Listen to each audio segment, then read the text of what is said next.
1410 Elgin time. 2. I'm Trey Westerberg on 1410 WRMN Elgin, proudly serving the Fox River Valley. This update brought to you by VaxAssist.com. The Kane County Coroner's Office has identified a 63-year-old Campton Hills man who was killed in a rollover collision near St. Charles last week. Francesco Sarnelli died in a single-vehicle crash, which happened around 8:10 a.m. Tuesday at Silver Glen Road and Old Homestead Road in St. Charles Township. His preliminary cause of death is multiple traumatic injuries. Authorities believe the collision happened when a 2008 blue pickup truck was headed east on Silver Glen Road when it went off a curve in the road while traveling at a high rate of speed. The truck rolled before coming to a stop. Emergency responders found Sarnelli, who sustained critical injuries. He was pronounced dead at the scene. The cause of the crash remains under investigation. Powerball players will get another chance today at a jackpot estimated at over $1 billion after no one won the big prize Saturday night. No one has matched all 6 numbers since May 31st, allowing the jackpot to swell to $1.1 billion, which would be the 5th largest prize in the game's history. Payments would be spread over 30 years, or a winner could choose an immediate lump sum of an estimated $498.4 million, again before taxes.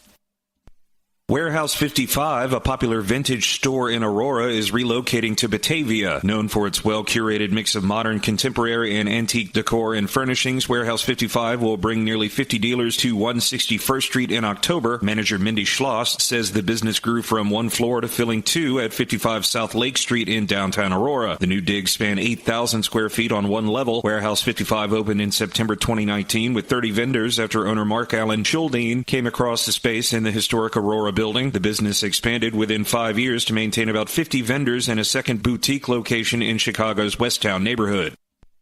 I'm Trey Westerberg on 1410 WRMN Elgin, proudly serving the Fox River Valley. Working as a dedicated Fidelity advisor, I always ask, what's important to you? I'll look at those priorities and goals alongside your full financial picture to build a comprehensive plan designed to help grow and protect your wealth. With proactive portfolio insights and an eye on taxes, I'm here to help you make the most of your money. I'm Laura Maxwell, and I'm a dedicated Fidelity advisor. Learn more at fidelity.com/wealth. Investment minimums apply. Fidelity Brokerage Services, LLC, member NYSE, SIPC. Drivers who switch and save with Progressive could save hundreds. With that kind of money, you could go big time and skip the regular line at the airport and pay for speedy security. Imagine not having to quickly unpack and pack at the place you already came packed to. And wearing your shoes the whole time you're there? You can't put a price on that kind of luxury.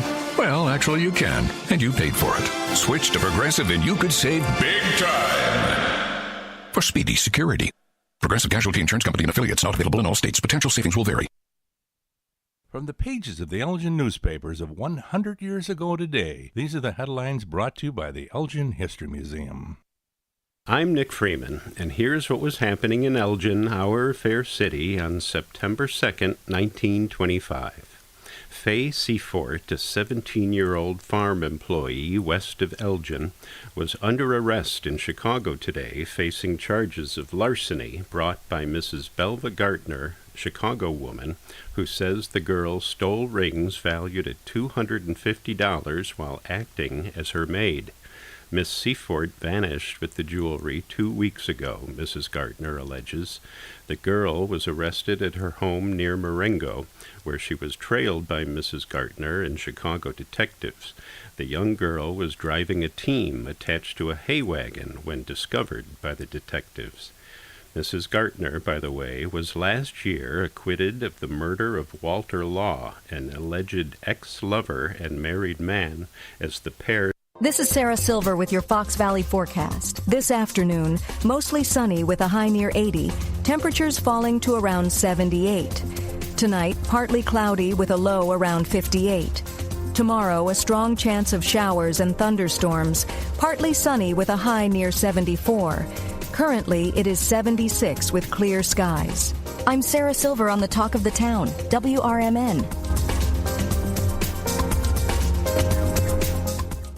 Grown-ups, don't go back to school. Go forward. forward through school into your future as an IT professional. Whether you're starting out, switching careers, or a veteran ready for change, My Computer Career can help you get into IT in just a few short months with no prior experience. So take the free career evaluation now at mycomputercareer.edu. Your rewarding career in IT awaits. That's mycomputercareer.edu. An elite CompTIA certification partner. Financial aid is available to those who qualify, including the VA benefit. A recent Gallup poll indicated that 38% of Americans are putting off health care because of financial concerns, the highest ever recorded. I'm Dr. Bob Martin, here to serve you every Sunday afternoon from 1 to 4. Millions of Americans are seeking health advice that will not cost an arm and a leg, so I offer health tips and advice absolutely free. Listen to my show, Sunday afternoons from 1 to 4 right here on WRMN, AM 1410 and 96.7 FM, the voice of the Valley. Hey Bear fans, want your business heard during every heart-pounding moment of the game? WRMN 1410 is now offering in-game ad spots for Chicago Bears broadcasts. Be part of the action as thousands of die-hard listeners tune in each week. Whether it's a touchdown, a turnover, or a timeout, your message will be right there in the mix. Spots are limited and going fast. Call WRMN 1410 today and score big with in-game advertising that delivers results. WRMN 1410, where Chicago comes to play. Get in the game with the Chicago Bears and WRMN.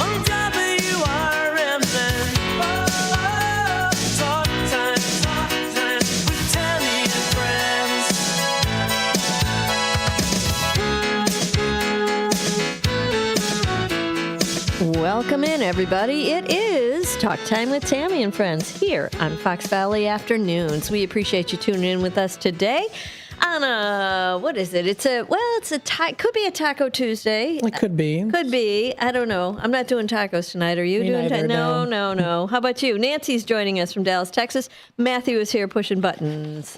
Quiche. We're having quiche. Quiche. Real men don't eat that. What is that? Well, come on now. The times are a-changing. The times, they are a-changing. Really? Real men eat quiche now? Yeah, they do. Real men eat quiche. Real mean men eat quiche. Real mean men eat quiche. Oh, goodness gracious. God. What else is happening now? How was your holiday weekend? Well, it was good. I was just about to send you a hilarious oil painting I did. It's hilarious. Hilarious? Can you see this? No, we see you in a field. Oh, kind of. Wait, hang on. Let me get the zoom. Is it a monkey? Yes. It is a monkey? It looks like an orange monkey. It's an orange monkey. Let's see if we can do this. Oh, hold on. Now, wait a minute. There. See it. Yeah, we got it. We got it. Is that modeled after anybody you know, or what was that? Well, I think you're looking at her if you're looking in the mirror. Oh yeah, you made. Yeah. Is that a self-portrait? No. If you're looking in a mirror, you. My hair is not orange. It's tiny and it's not orange. I'm but, not. Yeah, right. Uh-huh. It's a tiny little furry thing. I don't know. Was that an assignment that you had? Well, they were doing something different, and I, being me, don't do what they do. You don't follow direction well? No, not really. So I offshooted to this crazy monkey. I see. Well, and to each his own. Hey, did you win the lottery ticket? Oh, no, I didn't. But you know what? That reminds me that we need to buy one today for tomorrow. Well, you know what it is now, girl. 1.3 billion with a B. It's up again. One-time shot at $589 million. I know. What? Say that again? It's up to 1.3 billion. 1.3 billion. Oh my gosh, 1.3 billion? Yes, and if you want the one lump sum, 589 million. So, you think about your choices on that one. Now, if you got a ticket, the winning numbers, there were some winners, by the way, yesterday. Let me see here. Hold. Let me tell you what they say here. There were some winners, not of the big prize, but of some prizes. Okay, tell us who won what. I will. The Powerball jackpot jumped to a staggering $1.3 million after there were no big winners on Monday night's drawing, the fifth largest prize in game history. Lucky numbers were 8, 23, 25, 40, 53, and that red Powerball was 5. They had a multiplier of 3. You have to pay extra for the multiplier. I don't know if you know that. Oh, you do? Yeah, they ask you. Well, they should ask you, but then they probably don't. But when you buy, you tell them you want the multiplier, and that means you get the prize times whatever the multiplier is. So you pay extra. You pay an extra $1 for. I never knew about the multiplier either. You pay an extra $1 for the multiplier, and if you win, you get more. I know, it's wacky. But can I just ask you, yes. You mean you get more than 1.3 billion? Yes, correct. What? Yes, correct. Or whatever prize you get, the multiplier makes it more. You just pay up front for it. I never knew about the multiplier either. My sister-in-law, Mona, she loves the multiplier. Well, the largest prize... She loves the multiplier. She does. Has she won with the multiplier? Oh, she wins here and there. You know, she hasn't won I don't know. Maybe she's won the big one. She's not telling me about it. It could happen. You know, lucky winners. Let's see. Well, the largest prize went unclaimed. At least 2 tickets sold in Montana and North Carolina. They won $2 million. See, that would be okay with me. God. I'd take $2 million. And they were unclaimed? No, they were claimed. So wait, no, not claimed. Unclaimed. You're right. This is from yesterday's drawing, Monday's drawing, September 1st, and they haven't been claimed yet. But there's 2 of them sold, Montana and North Carolina, $2 million, and then 10 tickets across 9 states generated $1 million prize. So there's another 10 tickets that all won $1 million each, according to the Multi-State Lottery Association, which runs the game. Each. Mm-hmm. So how does that? Okay. So you get does that come out of the pot that rolls into the next? Yes. I think it's all in one big fat happy pot. Yeah. So. Oh, okay. So that they take out. So instead of being 1.3 billion, it'll be 1 billion or something. Well, but then they're going to sell more tickets. Revenue. Yeah, you're going to get revenue from more tickets. So it's fluctuating. That's crazy, isn't it? It is crazy. Think of how much money can be raised in the United States just for nothing. No, for nothing. Well, really. Were you around in Illinois when the lottery started? I don't remember what year you left. Was that? What year was that? I don't know. I don't know. Maybe Matt can find that while I tell you a story. Tell me a story. I'm going to tell you a story. They started the lottery as a supplemental push for education. It was all supposed to go to education. And they didn't do it. They didn't put it towards education. So Nancy Kussner's mom, I'll never forget this story. Nancy Kussner. We'll go with Kussner. Her mother, this is a girlfriend of ours. Her mother, who had, 7, 8 kids? I don't know, 9 kids, whatever they had 1 million kids. She's got a station wagon full of kids. And she is so mad that the toll road is not using the money for education. She is blowing through the tolls, like popping the gate, like hitting it with the station wagon and the kids in the car. Boom, there goes the gate. I'm not paying that. They're supposed to be putting it towards education, and they're not doing it. And I don't think she did for very long, but it was her point. Wonder how much trouble she got. I don't know. They're bad about that little crap. Yeah. Yep. So, who? What do you mean? Who's bad about that little crap? The toll people. They won't let up on you. Whoa. If you don't pay them. Oh no. Yeah, you're tolls, gonna. It's nasty. This was before there was automatic tolls. What year did they say they started? 74. 74. So this was a minute ago. This was definitely. I believe this is early 80s, like way early 80s. Oh, maybe late 70s. Wait a minute though, but you would break the gate if you. Yes, you would. It's balsa wood. It snaps right off if you. Oh, she broke gates? Oh, yeah. Oh, my God. Ask Nance. I guess they didn't have cameras, I guess? No. In the 70s? No. Ask Nance, though. She'll tell you. The story is or Becky probably. I don't know if Becky was in the car with him. Anyway, let me tell you the odds of winning. So listen, okay, we don't want to know that. Wait, if a player wins, you can choose to receive $1.3 billion as an annuitized prize paid over 30 years, or annual payments increasing by 5% with annual payments increasing by 5%, or a one-time lump sum of $589 million, both before taxes. So you're going to have to pull taxes out of both of those. The odds of winning this are 1 in 292.2 million. Doesn't sound so bad. Doesn't sound so bad. No. Lump sum all the way. No question. No question. I wonder how many people don't take the lump sum. I don't know if the majority of them take the lump sum. Because I talk to young people. What would you do, Matt? Would you take the lump sum, or would you go a payment for and you will analyze 1.3 annual and I can't say the word, annuitize 1.3 billion over 30 years. So you would get a payment every year for the next 30 years of a piece of that 1.3. Well, what could you do with that bulk sum? You could make more money than you could ever. Is it you either take the whole amount? No, you either get 589 million all at once. I'm giving you a check minus your taxes, or 1.3 billion over 30 years.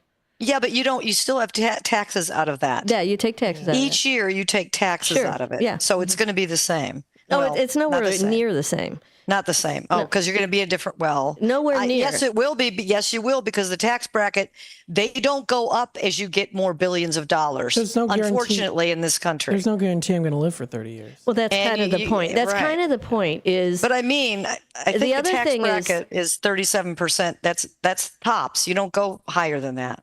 Right, but that doesn't matter because the point is, if the lottery blows before your 30 years are up, you're not getting your money, right? Well, and there's that. Who wants to let that happen? So if you've got 500, to me, if I got 589 million in my pocket, I'm taking it, as opposed to waiting for them to give me. But some people like to, but then there's also the side of I'll spend it all, I'll blow it all, I won't know what to do with it. It could really change you as a person. That's you're going to change no matter what. My God. Yeah. With a 30th of 1.3 billion for 30 years. I don't know what that comes out to. I mean, all at it's once kind of is scary, a whole other isn't it? level. What's it? You what? It's kind of scary. You hear some not so great stories about people that won. I've got stories. I got stories. There was you tons. Got stories? Yeah, I got stories. Yeah, it's kind of scary. I wouldn't let anybody. I would only let my close friends know. Like I would call you. Yes, I would get the first call. I would get the first call. You, and you would have. I'd have to sew your breaking lips.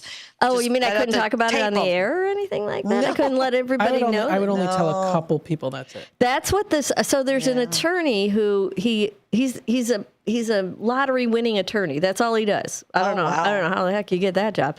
But they were interviewing him, and he was saying the number one thing is to keep it anonymous. Number one. Good job. That is the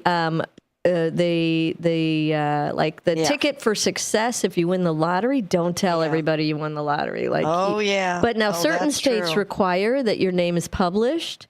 And, shit, really? Yeah, and some states, oh good Lord, and some states require that you don't require it, so it just depends on, I don't know, is Illinois, can we find out, is Illinois a state that requires you to identify yourself when you win? Do you have to? Let me check. We got to check Texas too. Yeah, we could check Texas too. Does Illinois require identification for lottery winners? Winners to be identified. Right. Let's see. It says in Illinois, lottery winners of prizes 250,000 or greater can choose to remain anonymous. Ooh, that's nice. Ding, ding. Hit the bell on that. 250 or more, huh? But for 250, they publish them? For prizes less than 250,000, according to Illinois Lottery, winners do not have the option to form request anonymity. Anonymity. Of being anonymous. They don't, but they don't. They do not have the option to be anonymous under 250. Yep. Okay. All right. Well, I got that clear. So I just didn't know when I win my, which bucket I go in, and do I have to tell my name or not? You guys will not be hearing from me when I win. Then I guess that's just the way it's going to roll. Same here. Yeah, we won't be hearing from Matt either. I think you can choose to remain anonymous. It looks like in Texas. Let's see. Yeah, if you win $1 million or more, Texas law allows you $1 million or more. Okay. to be anonymous, Yeah. $1 million or more. Yeah, and in Illinois, it's 250 or more. You can be anonymous. So there, go the anonymous route. They say that's the most successful way to do that. Now, I have not finished Paradise on Hulu, by the way. Okay. And I started it, but I got to get back to it. So, but we're watching Paradise on Hulu. Hopefully we will have that finished by next week, all of us. I don't know. You're done with it, Nancy? Yeah. Okay. Well, I don't even think Becky's started it yet. We did some binging. Yeah, you did a little binging. It. Well, there's always binging over long weekends too. I didn't binge much though. I have to be honest with you. Let me ask this question: was there any very large prize that had gone like the people lost their tickets? They didn't claim a lot. Unclaimed. I believe that there's a lot of unclaimed lottery tickets out there. Oh, really? I believe, really? But the bigger ones. Yeah, I don't know. If you just Google some people, if you buy 10 or 15, sometimes you can forget. I mean, if people buy them all the time, they might lose them or forget or something. Let's see. Well, 2025. I don't know. I think they give you a year to come up with it. Oh, yeah, there's a lot year. Yeah. So there's one from July that's outstanding for $475,000 for the Lucky Day Lotto. Jeez. And then there's a couple of Powerball winners from March for $100,000. And then there's 8 more rows of this unclaimed lottery stuff. Oh, so, wow. I mean, if you got a ticket laying around and you haven't cashed it in, check the unclaimed lottery. The biggest I see on here on the unclaimed lottery pile of stuff, 14 million from 8/25/25. That was sold in St. Louis. Did your brothers buy any? I don't know. How many million? 14,600,000. There was a ticket that was worth $14 million. 600, yeah, 14.6, and it was sold in St. Louis at the Crown Mart on Broadway. Oh my God, and it was not claimed? Not yet. It was sold on August 25th, so it's relatively fresh. Let's see. Yeah, but would you ever want to wait on that? Still, maybe. No, I would definitely wait. You have a year to claim it. I'm just looking for the oldest I know, but ones. I'd be afraid I'd lose that ticket. You put that bad boy in a safe, girl, or you put that in a safe deposit box. Now, here's one from Dalton, Illinois. Maybe it's the Popes. He was in Dalton. 11/30/24 is when it was sold. It's a Powerball ticket, and it's for $200,000. And they're still looking for the winner of that one, who owns that? When was that? That was 11/30/24. Oh, wow! November. So Grandma and Grandpa lived in Dalton, and Scott lived in Dalton growing up. Yeah, well, were they there in 2024 in November? No, that was when they were growing up. So darn! Well, they didn't win that big fat lottery then. No. Huh. No. So, you know what else I have today? Hold on, let me find my notes on this one because I'm not happy. I'm not a happy camper about this. Well, let me see here. Hold please. This is what's bugging me today. Are you ready? Hey, what's bugging me? I should do that every Hey, once in a while. You know what? That is a great. I think that should be a regular feature, a Monday, once a week. What's bugging me today? What's bugging you? Well, let me tell you what's bugging me right now. Popular nail gel polishes are now banned in Europe as of September 1, but we're still using them in the U.S. Yeah, because that's what we do. That is what we do. The key ingredient used in many brands of gel nail polish has been banned in most European countries, but it remains on sale and available in the United States. It's called trimethylbenzyldiphosphine. Okay, I murdered that. Okay. Oxide, commonly known as TPO. That is the ingredient in this nail polish that is forbidden in all cosmetic products as of September 1, after European Union officials deemed it potentially toxic to humans. Numerous gel polishes use TPO as a photo initiator, which lets the polish harden faster when bombarded by ultraviolet light and helps them hold their color for longer. But several studies on animals have linked the chemical to long-term fertility damage, leading the EU to ban it as a precaution while further research is conducted. By contrast, the U.S. has not yet regulated TPO, just as it has declined to act on numerous other food additives and chemical ingredients banned by European nations. Excuse me, I'm sorry about that. Nail salons in any of the EU's 27 member states, as well as other countries that mirror the trade's bloc's regulations, such as Norway and Switzerland, must now stop selling TPO-based nail gels and safely dispose of their current stock, while manufacturers must reformulate their products to be TPO-free. Of course, we're not going to do that here. EU's ban could still disrupt the American beauty industry if companies source their product from Europe or other affected by knock-on supply shortages.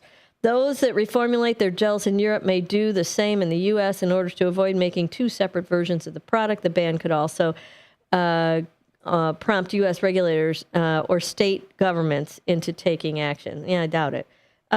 So this stuff, I'm allergic to this. I'm allergic to the stuff that takes it off, the acetone.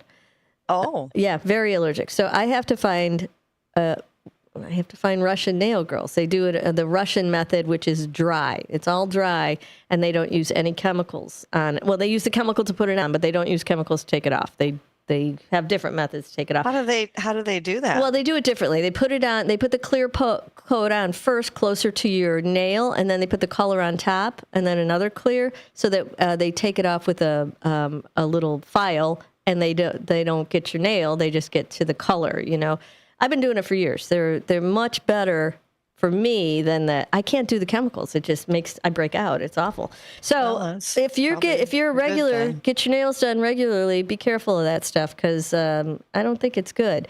And then I started wondering. She wondered out loud, what other things are there in Europe that are banned that we still eat here regularly? Oh, yes. Do tell. Oh, there's a lot. I don't even have enough time to get through it all. There are so much. Okay, that's crazy. But hold on. I will. Also, do you notice while you're looking at that, also, do you notice that when you buy certain furniture, or I just bought a toaster oven, that convection oven thing, whatever. Yeah. Air fryer combo. It says, certain things in there are banned in California. You can sell them in Texas, though. Well, no, because California, you can sell them in Texas. California passed a proposition that said nothing with lead or harmful can be sold, and if anything is sold, it has to be stated on the product that it has harmful carcinogens in it. So you'll see little labels all over California products that say contains lead, contains whatever. We don't do that in the rest of the country, but they definitely do out here. All right, so wait, let me tell you real quick. The things that are banned, we'll go into detail on this one. I'm crying over some of these. All these things are banned in Europe, and we eat them regularly here. 19 foods banned in Europe, but not in America. No wonder we don't have we have a lower a higher mortality rate. Well, let's just start with Fruit Loops, okay? Fruit Loops. Oh, well, come on. Fruit Loops are banned. Jeez. U.S. chicken cannot be sold in Europe, or in Mountain Dew cannot be consumed. Wait a minute, U.S. chicken? That's right. They do. What? Well, unless you buy them from Whole Foods. All right. No. Why is it banned? Chlorine-washed chicken doesn't sound very appetizing, does it? In the U.S., the chicken is routinely washed in a chlorine solution before it is market ready. This antimicrobial treatment reduces the possibility of salmonella contamination and other bacteria that can lead to foodborne illnesses. This is also the main reason that European Union has had a ban on American chicken since 1997. That's why. And people talk about, food from China, worried about food from China. Let's look at our own country. So listen, I'm going to go on. What time? How many? What have we got? Okay, keep going. I want to hear more. All right. Mountain Dew is banned in Europe. I can tell you why. That doesn't surprise me. U.S. milk. U.S. milk they won't sell in Europe. Another reason, because of the way we process. They don't process. Oh, my gosh. Yeah. Farmed salmon is banned in Europe. Oh, yeah. I get that. Maraschino cherries. What? Well, they're horrible. They're absolutely them. horrible. Oh, Tammy, they're horrible. They're good for my cocktails, young lady. They are so bad. U.S. apples cannot be sold in. What? Yes, that's the same for the same reason. And I'm crying over this one. My favorite snack, Little Debbie's Swiss rolls. Like come on. The imitation ho-hos. Oh, my God, we can't have Did you them think in a here. ho-ho was good for you? I never thought any of this was good. It's like a Twinkie. But why? It's like a Twinkie. Oh, wait, Twinkies are on the list, too. Well, of course they are. And U.S. breakfast cereals cannot. Yeah, but apples. One wouldn't think that chicken and apples should be instant mashed potatoes cannot be sold in Europe. U.S. packaged ground beef. Ritz crackers are banned in Europe. I know. Yeah, U.S. pork cannot be. All right, we got to go. I'm just a little shocked at all these. Okay, Drumsticks. You know, the ice cream thing. All right, we're going to skedaddle. We'll be back. Can you send me that, Tammy? That thing? I'm Trey Westerberg on 1410 WRMN Elgin, proudly serving the Fox River Valley. This update brought to you by VaxAssist.com. Warehouse 55, a popular vintage store in Aurora, is relocating to Batavia. Known for its well-curated mix of modern, contemporary, and antique decor and furnishings, Warehouse 55 will bring nearly 50 dealers to 161st Street in October. Manager Mindy Schloss says the business grew from one floor to filling two at 55 South Lake Street in downtown Aurora. The new digs span 8,000 square feet on one level. Warehouse 55 opened in September 2019 with 30 vendors after owner Mark Allen Schuldine came across the space in the historic Aurora building. The business expanded within 5 years to maintain about 50 vendors and a second boutique location in Chicago's Westtown neighborhood. The Kane County Coroner's Office has identified a 63-year-old Campton Hills man who was killed in a rollover collision near St. Charles last week. Francesco Sarnelli died in a single-vehicle crash which happened around 8:10 a.m. Tuesday at Silver Glen Road and Old Homestead Road in St. Charles Township. His preliminary cause of death is multiple traumatic injuries. Authorities believe the collision happened when a 2008 blue pickup truck was headed east on Silver Glen Road when it went off a curve in the road while traveling at a high rate of speed. The truck rolled before coming to a stop. Emergency responders found Sarnelli, who sustained critical injuries. He was pronounced dead at the scene. The cause of the crash remains under investigation. Powerball players will get another chance today at a jackpot estimated at over $1 billion after no one won the big prize Saturday night. No one has matched all six numbers since May 31st, allowing the jackpot to swell to $1.1 billion, which would be the fifth largest prize in the game's history. Payments would be spread over 30 years, or a winner could choose an immediate lump sum of an estimated $498.4 million, again before taxes. I'm Trey Westerberg on 1410 WRMN Elgin, proudly serving the Fox River Valley. Let's go! You're still glowing, flirting, grooving. You still got it. But your immune system weakens as you age, making it harder to fight flu, pneumococcal pneumonia, RSV, and COVID-19. Vaccines are a key part of any health routine and help strengthen your immune response. Ask your doctor or pharmacist which vaccines you need. Schedule in minutes at VaxAssist.com. Sponsored by Pfizer.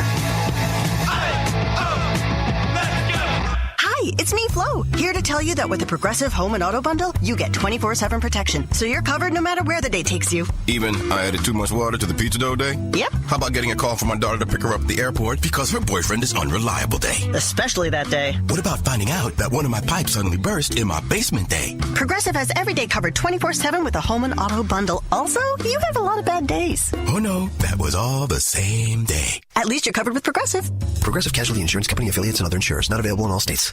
This is Larry Jones, and I'd like to talk to you about my bank, American Eagle Bank in South Elgin. Has your bank changed names in the last 10 years? Is your bank another faceless branch with headquarters in another city? Are you tired of earning next to nothing on your savings account or certificates of deposit, or does your personal banker treat you like a stranger? If you answered yes to any of those questions, then you're ready for a new banking experience, and American Eagle is the place for you. American Eagle is a locally owned independent bank that's rooted in the community, and American Eagle customers are greeted by name and treated with the respect that they deserve. American Eagle has an innovative program, Eagle Savings, that teaches your children to save while earning prizes and rewards. American Eagle offers great rates on certificates of deposit. My bank is located in South Elgin on Randall Road between the Target and Caputo's and is open Monday through Saturday. Give them a call at 847-742-7400, and a real person will answer the phone. American Eagle Bank, a place where you matter. This is Sarah Silver with your Fox Valley forecast. This afternoon, mostly sunny with a high near 80. Tonight, partly cloudy with a low around 58. Tomorrow, a slight chance of rain showers in the morning, then periods of showers and thunderstorms. Mostly cloudy with a high near 74. Currently, it is 77 with clear skies. I'm Sarah Silver on the Talk of the Town, WRMN.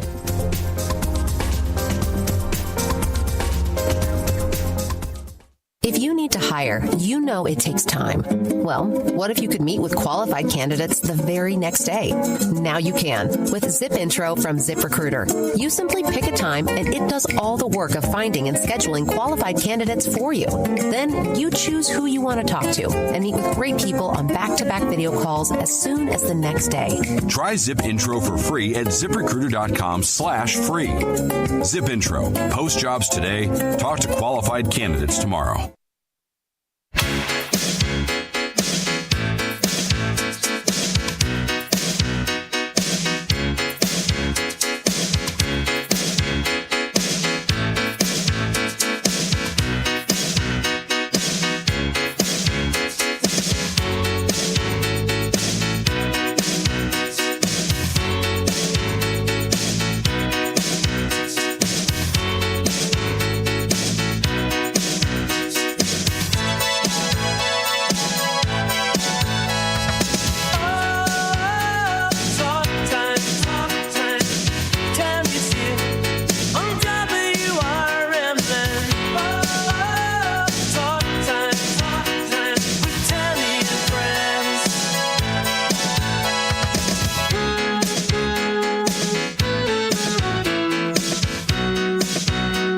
Welcome back, everybody. It is Talk Time with Tammy and Friends on a Taco Tuesday. Let's go with the Taco Tuesday. I don't know.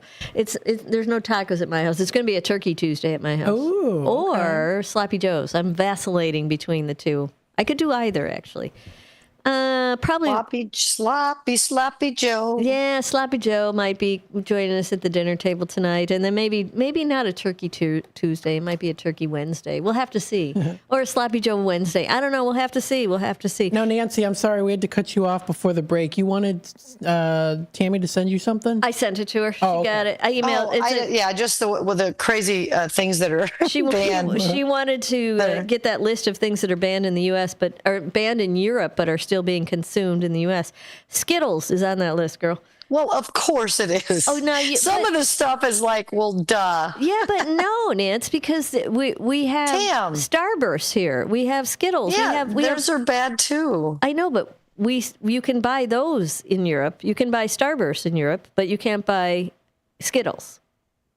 Well, I wonder on my trusty app what the difference between Starbucks and Starburst? Probably Starburst and Skittles. I don't know. That fake color is just no bueno. Oh, well, the colors are going to change. Well, I don't know. Are they going to change? They're going to have to figure out a way to do that since they banned. Well, there are ways. We just don't use them.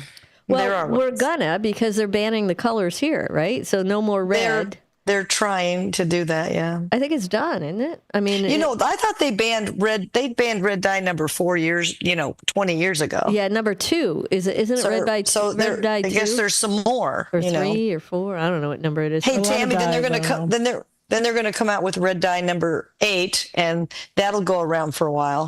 Oh yeah, we can't use 4. Hey, let's use 8. See how long that lasts. Hey, I've got an announcement to make. Do we have that page about the... Oh, yes. We have an event coming up in this part of the country. It is called America's First Responder Fest. It's happening in Hampshire. Oh, that's nice. At the Hampshire Community Center, Saturday, September 20th, downtown Hampshire, from 1 until... does that say 1 or 11? It's 1 until 6. It is 1. I couldn't tell if that was...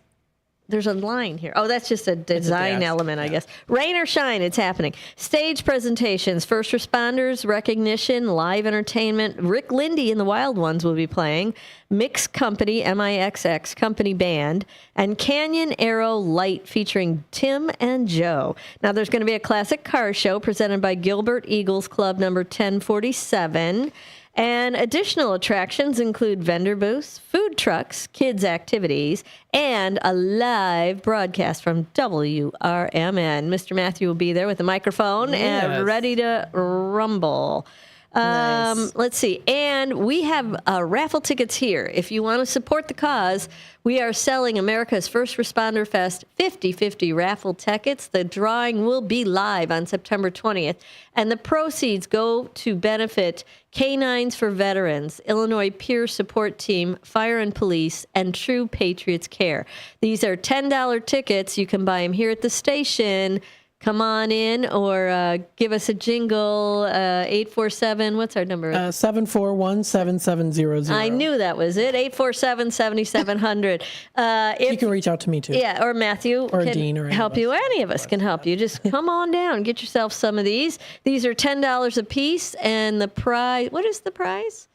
It's a 50-50. So however many we collect is what you're going to get half of. Yep. All righty. Rock on, boys and girls. So it's rapidly approaching. Hope you can join us for the festivities going on. Now, Matt's been digging in that News Nation bin pretty heavily. I think he's found us a little something to chit-chat about. What did you find today, Matthew? Yes. A game kids play as a prank has turned deadly for an 11-year-old in Texas. This is the one. Yeah. This is it. Yeah. The prank is called Ding Dong Ditch. Kids typically ring the doorbell of a neighbor and then run. The boy was playing the game with his friends over the weekend. Now, News Nation's Xavier Walton has more on this story and the investigation. Authorities say that they have made an arrest and they have charged a suspect with murder in connection, at least, to the shooting death of an 11-year-old boy who was playing that Ding Dong Ditch game, prank, if you will, in East Houston. A 42-year-old was booked into jail. This is early this morning. Harris County court records show, his address actually matches the address where someone fatally opened fire on this 11-year-old. Officials have not confirmed the identity of the suspect. Of the guy they arrested. Let me see. Oh. You mean the victim, or no? They're not going to tell you. Oh wait, the no, kid. they did say the suspect. I'm pretty sure they did. Well, we got his address. He so at first they were saying is that because Texas has that get off my land law, whatever that is. They do, stand your ground. So is he in his legal right since his kid knocked on his doorbell and ran away that he shot him? You're on my lawn. Get out of here.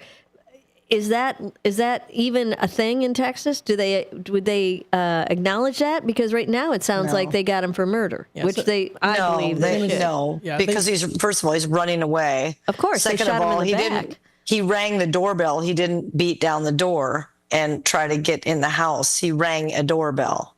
Right. So I would imagine that and hope that yes, he would be convicted of murder because it's disgusting. Right. Horrifying. Do you know anything about the guy? I have the name, yeah. Yeah, what is it? Julian Guzman. 42-year-old man. 42. 42 only. That's my son's There's age. Julian, who shot and killed an 11-year-old. You nutball. For ding-dong ditching his house. Jesus. 11 years old. You see a little kid running away, you're going to shoot him? Running away. Right. Shot him in the back. Right. Really cowardly. And Yep. I wonder, this guy I'm wondering, does this guy have a mental illness? I don't know that answer. I don't know. I can't really tell by the picture. Oh, of course. No, we can't really tell by the picture, man. But I shouldn't have said Sometimes you can. Well, sometimes you can. But, sometimes you can. Sometimes they don't look right. But you're right, though. He doesn't look like he's deranged. crazy. He doesn't look deranged. But that doesn't mean he isn't. That doesn't mean it doesn't mean that. Yeah. You know what I'm surprised about, too? What's that? What? You have a 42-year-old, Nancy? Yeah. I have a 43-year-old. Really? Wow. She's got one. Hers is older than mine. Yeah. By exactly 9 months, I believe. Exactly 9 I'm not months. mistaken. That is correct. Yeah. I believe. Yeah. Let's see. Well, I think that this guy should be hit up for murder. Oh, definitely. Just because. I don't care what Texas laws are. It's a little ridiculous to use that as your defense if he's going to use that as his defense, that it's my land and what are you doing on it. Was this in we don't even know. Was this in like a neighborhood in Houston or was this do we know? So this was, let me see if I can find East Houston, it was, I guess? Yep, Is it a bad area? East Houston. I don't know anything about it. I don't. It was just a prank. Sure, kids did it all the time. We've done it. You have? Shame on you, Nancy. Who did you ding dong ditch? Teachers or something? We get it done all the time because my husband's a teacher. People we don't know. Well, I mean, I still don't get it done now. I mean, when he was teaching in 211 and he was coaching football, he would coach the girls' football games, the powder puff games. Once a year they do one game, homecoming. They practice for 8 weeks. It was a big deal. And the losing team or the opposite team, he'd coach the juniors. against the seniors, and if the juniors won, we'd always get TP'd by the seniors, as the coach, And then we started putting the dog outside so that the dog would like deter them, and they started bringing dog treats and bones for the dog. So now they got the dog figured out. No, so we just had to clean up. A lot of my husband had to clean up. Let's just say that because it was his. I wasn't going to clean up. Yeah, no way. I mean, you remember Ding Dong Dash? Sure. Or we TP'd houses. I'm sure my kids have done it. Yeah. They do it anymore? Have you ever done it, Matt? I've never done it. Oh, Matt's going Ding Dong ditching. Don't do it. I was A, too scared. B, my parents would have never, they wouldn't have allowed that. Well, they wouldn't know. You see, my parents don't know I did it. I don't know. Yeah. And that's a story for a different day. No, but your parents don't know you're doing it. Don't do it now. anymore. I would not recommend doing it now. Yeah, you might get shot if you run away now. You might get shot. Right. Don't do it now. Just like road rage. You don't road rage anymore. Oh, you're gonna get shot. You just let people them go. Whatever. Let it go. I'm trying to tell my husband that because he engages, too. and I'm like, don't you do that? Yeah, don't do it. Don't do it. Mine too. He's better now. He's a lot better now. Is he? All right. Well, listen, we got to take that quick break. We're going to come back and do a little music with you. Unless we could blow it off and do something interesting, if you feel like that. Well, one thing I was going to tell you guys, I can't, when we go off air, I can't, usually I can't hear anything, any of the, here, let me see commercials and stuff. Oh, okay. Matt will fix that for you. Let's go into the music now because I want to try an experiment. Okay. I have an experiment that I'd like to try. It is an experiment, I guess. Let's call it an experiment. Okay. Let me see if I can pull up my stuff here. Yep, here it is. Oh, no, this isn't it. Gosh darn it. Okay, so here is what we got going on. In 1981, Prince, the song Controversy, did you look that one up? Mm-hmm. Okay, let me talk about that one for a second. Have you ever heard the song Controversy by Prince, Nancy? I mean, I don't know if I have. The title doesn't ring a bell. All right, yeah, me neither. On this day in music, let's see, it's Billy Preston's birthday today, September 2. Happy birthday, Billy Preston. He was born, he's 59 and born in, he died, at 59, and he died in 2006. I did not know that. And then we've got, hold on, I'm looking. Prince, September 2nd, a song by American musician Prince, the lead single and title track to his 1981 album. So this is in 1981. On September 2nd, this song was released. The song addressed speculation about Prince at the time, such as his sexuality, gender, religion, and racial background, and how he could not understand the curiosity surrounding him. The song has two main verses, a few choruses, with the title repeated throughout the track. Towards the middle, he recites the Lord's Prayer in full, which fueled the fire for some to say the song was blasphemous. Toward the end, it repeating a chant of "People call me rude, I wish we all were nude. I wish there was no black and white, I wish there was no rules." The song features a steady 4/4 beat drum synthesized, blah, blah, blah. We don't care about that. In support of the hit's B-side, Controversy was once again released in the UK as a single, this time as a 2-disc EP containing several hits not in the collection.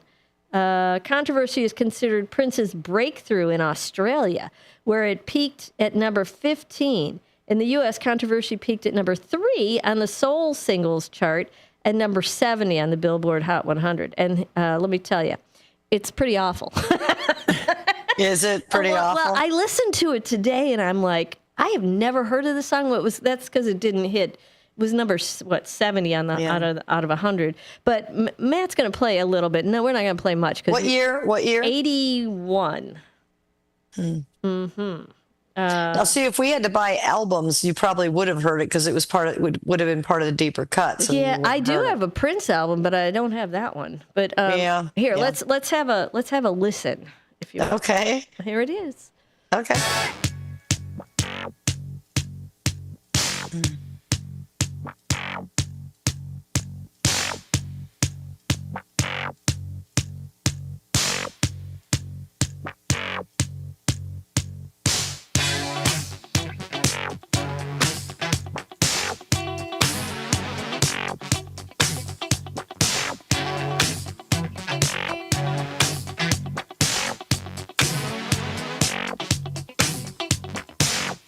Just can't believe all the things people say. Controversy. Am I black or white? Am I straight or gay? Controversy. Do I believe in God? Do I believe in me? Controversy.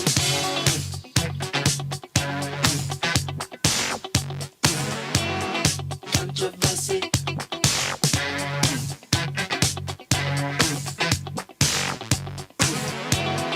Controversy.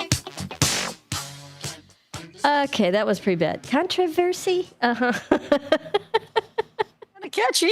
Oh, you like it? Well, I don't love it, but it does sound like somebody's passing a lot of gas. Whoa.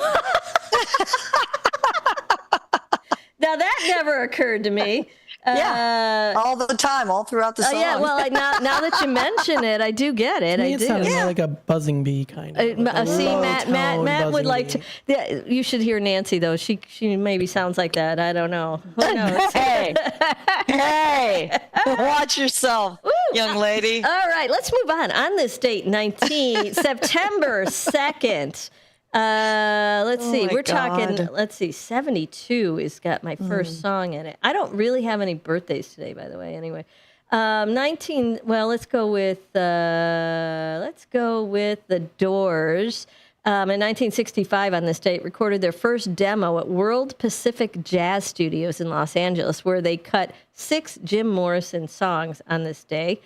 And then Jimi Hendrix in 1968. The Jimi Hendrix Experience released the cover of Bob Dylan's song. Oh, do I have that on here? I do. We're going to do that later. Never mind. Grateful Dead's former manager was arrested after disappearing with over $70,000 of the band's money in 1971. On this date, in 1972, on this date, Rod Stewart was at number 1 on the charts with You Wear It Well. The singer's second number 1 hit was taken from his album Never a Dull Moment. We're going to play a little Rod for you now. This is You Wear It Well, Rod Stewart.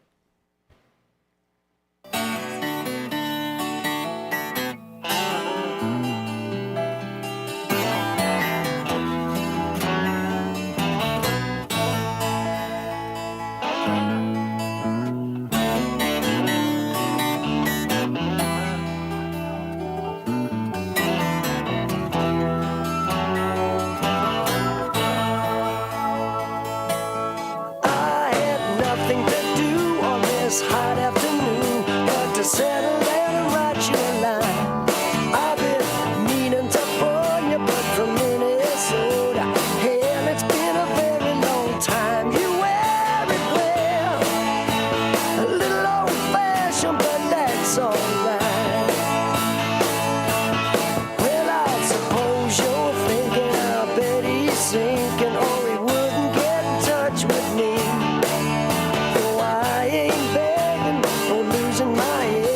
I sure do want you to know that you wear it well. There ain't a lady in the land so fine. Oh my. Remember them baseball parties, your brother's karate, the all-day rock and roll shows, them homesick blues and the radical views. I haven't left a mark on you. You wear it well. A little time, but I don't mind. But I ain't forgetting that you were once mine. But I blew it without even trying. Now I'm eating my heart out, trying to get a letter through.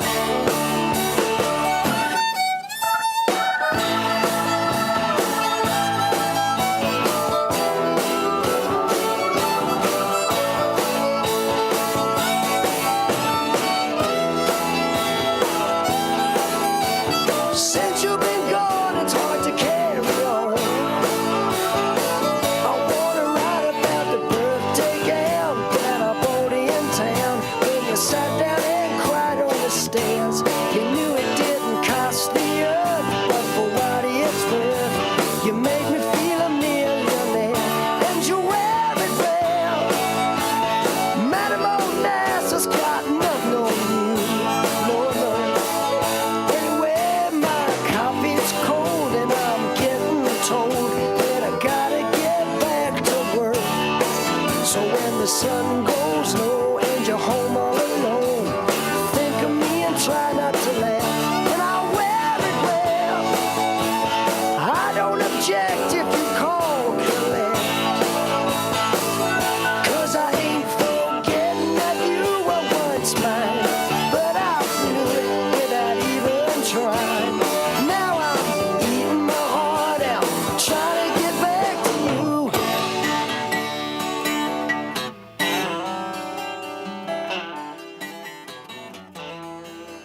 What a good Rod song. I like Little Rod every now and then. Here is Madonna, 2000. Madonna was at number 1 on the UK singles chart with Music, her 10th UK number 1 single from her album of the same title. The video stars Madonna as well as comedian Sacha Baron Cohen as his famous character, Ali G. That was in the year 2000. In 1995, Michael Jackson went to number 1 on the U.S. singles chart with a song written by R. Kelly, You Are Not Alone. I know, that's what I said. I almost pulled that one up, too, because I'm like, I don't recall that one either. 95, it's called You Are Not Alone. It holds a Guinness World Record as the first song in the 37-year history of the Billboard Hot 100 to debut at number 1. Huh, I don't even know what that is. 1989, on this date, Ozzy Osbourne was charged with threatening to kill his wife, Sharon. Ozzy was released. I know, right? Just another day. It was like a Tuesday for Ozzy. Yeah, like it's a Tuesday for Ozzy, yeah. Ozzy was released on the condition that he immediately went into detox. The case was later dropped when the couple decided to reconcile. In 1988, the Human Rights Now World Tour kicked off at Wembley Stadium in London with Sting, Bruce Springsteen, Peter Gabriel, Tracy Chapman, taking in 5 continents and claimed to be the most ambitious rock tour in history. That was in 19... I didn't know that either. And then, let's see, in 19... what was I looking at? Jimi Hendrix, 1968. Jimi Hendrix Experience released the cover of the Bob Dylan song, All Along the Watchtower, 9 months after the original version hit the airwaves. The song became Hendrix's biggest hit in the U.S., landing in the Billboard Top 100 at number 20, and later would influence Dylan's live renditions of the song. In 1995 interview with South Florida's Sun Sentinel, Dylan described hearing Hendrix's version. Quote, it overwhelmed me, really. He had such talent. He could find things inside a song and vigorously develop them. He found things that other people wouldn't think of finding in there. And if do we have time to play a little bit? We got a minute. All right, let's play a little bit of Jimi Hendrix, All Along the Watchtower. And then we're going to go to break? A Bob Dylan tune, and then we'll go to break. Yep. Okay.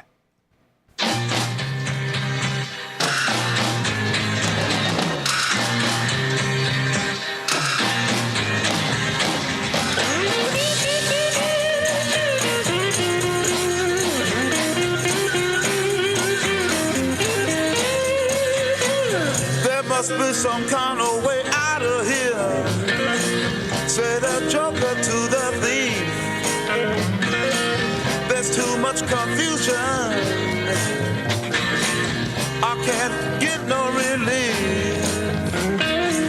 Businessman there, drink my wine.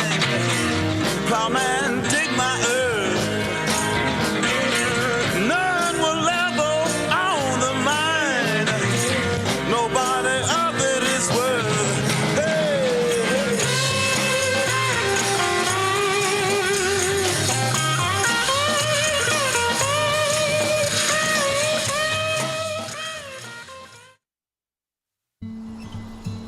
Most people out here think that taking care of one another is important.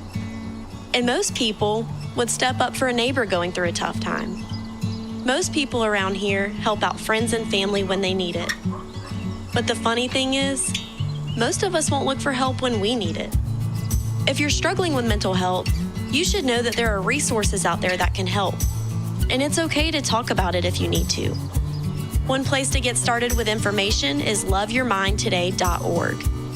Loveyourmindtoday.org offers a range of guides, instructions, and insights for dealing with difficult situations or getting through a tough time.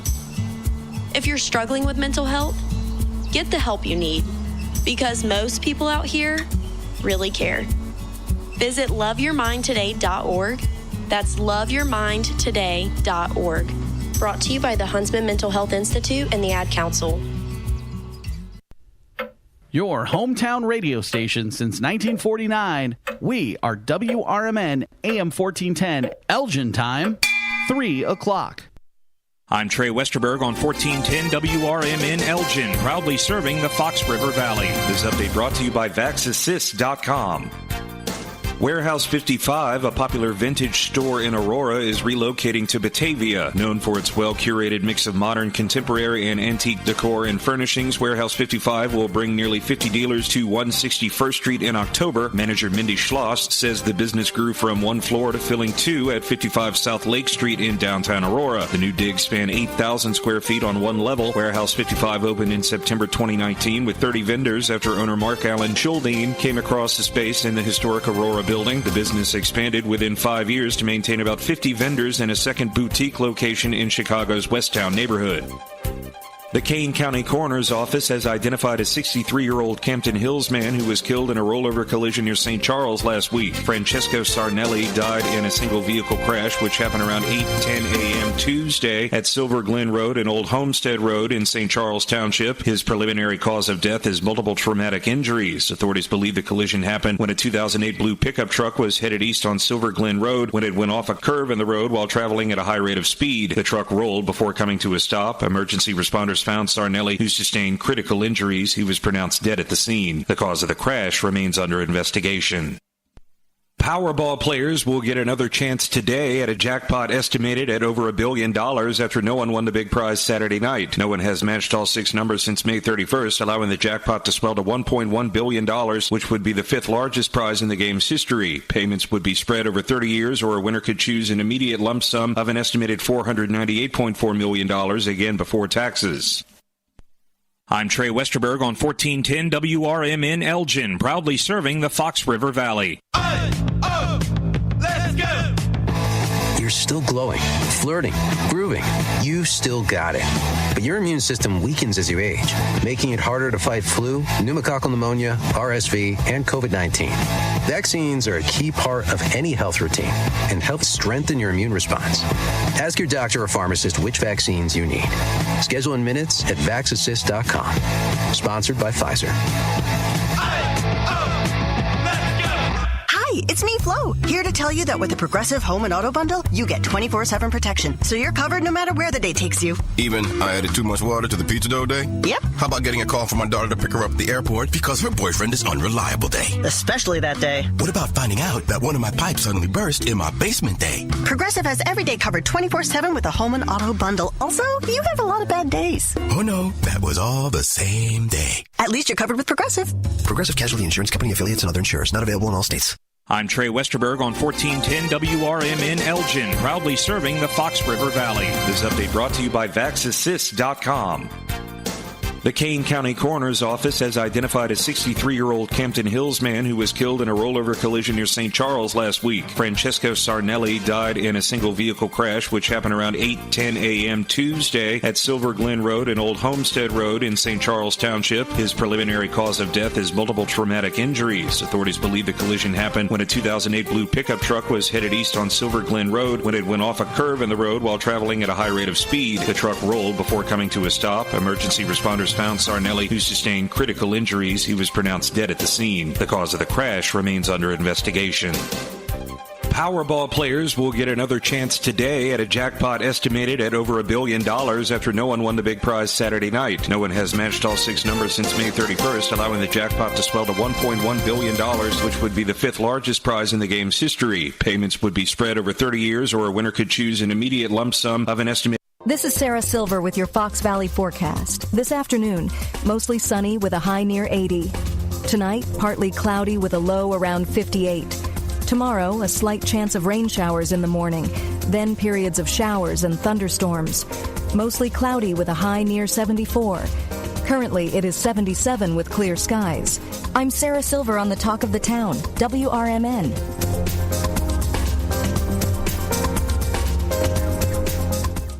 If you need to hire, you know it takes time. Well, what if you could meet with qualified candidates the very next day? Now you can with Zip Intro from ZipRecruiter. You simply pick a time and it does all the work of finding and scheduling qualified candidates for you. Then you choose who you want to talk to and meet with great people on back-to-back video calls as soon as the next day. Try Zip Intro for free at ZipRecruiter.com/free. Zip Intro. Post jobs today. Talk to qualified candidates tomorrow. Your kids could get free or low-cost health coverage from Medicaid or CHIP. Even if you've applied before, they may be eligible now. Kids up to age 19 are covered for checkups, vaccines, dentist visits, hospital care, and more. And if they already have Medicaid or CHIP, remember to renew every year. Visit insurekidsnow.gov or call 877-KIDS-NOW. Paid for by the U.S. Department of Health and Human Services. We asked parents who adopted teens to share their journey. If you build a relationship, then it becomes easier. If you build trust, it becomes easier. As a parent, you want what's best for your child. To give them the love that a child needs is probably the best thing you can do for a teenager. Learn about adopting a teen from foster care. Visit adoptuskids.org to learn more. A message brought to you by Adopt U.S. Kids, the U.S. Department of Health and Human Services, and the Ad Council.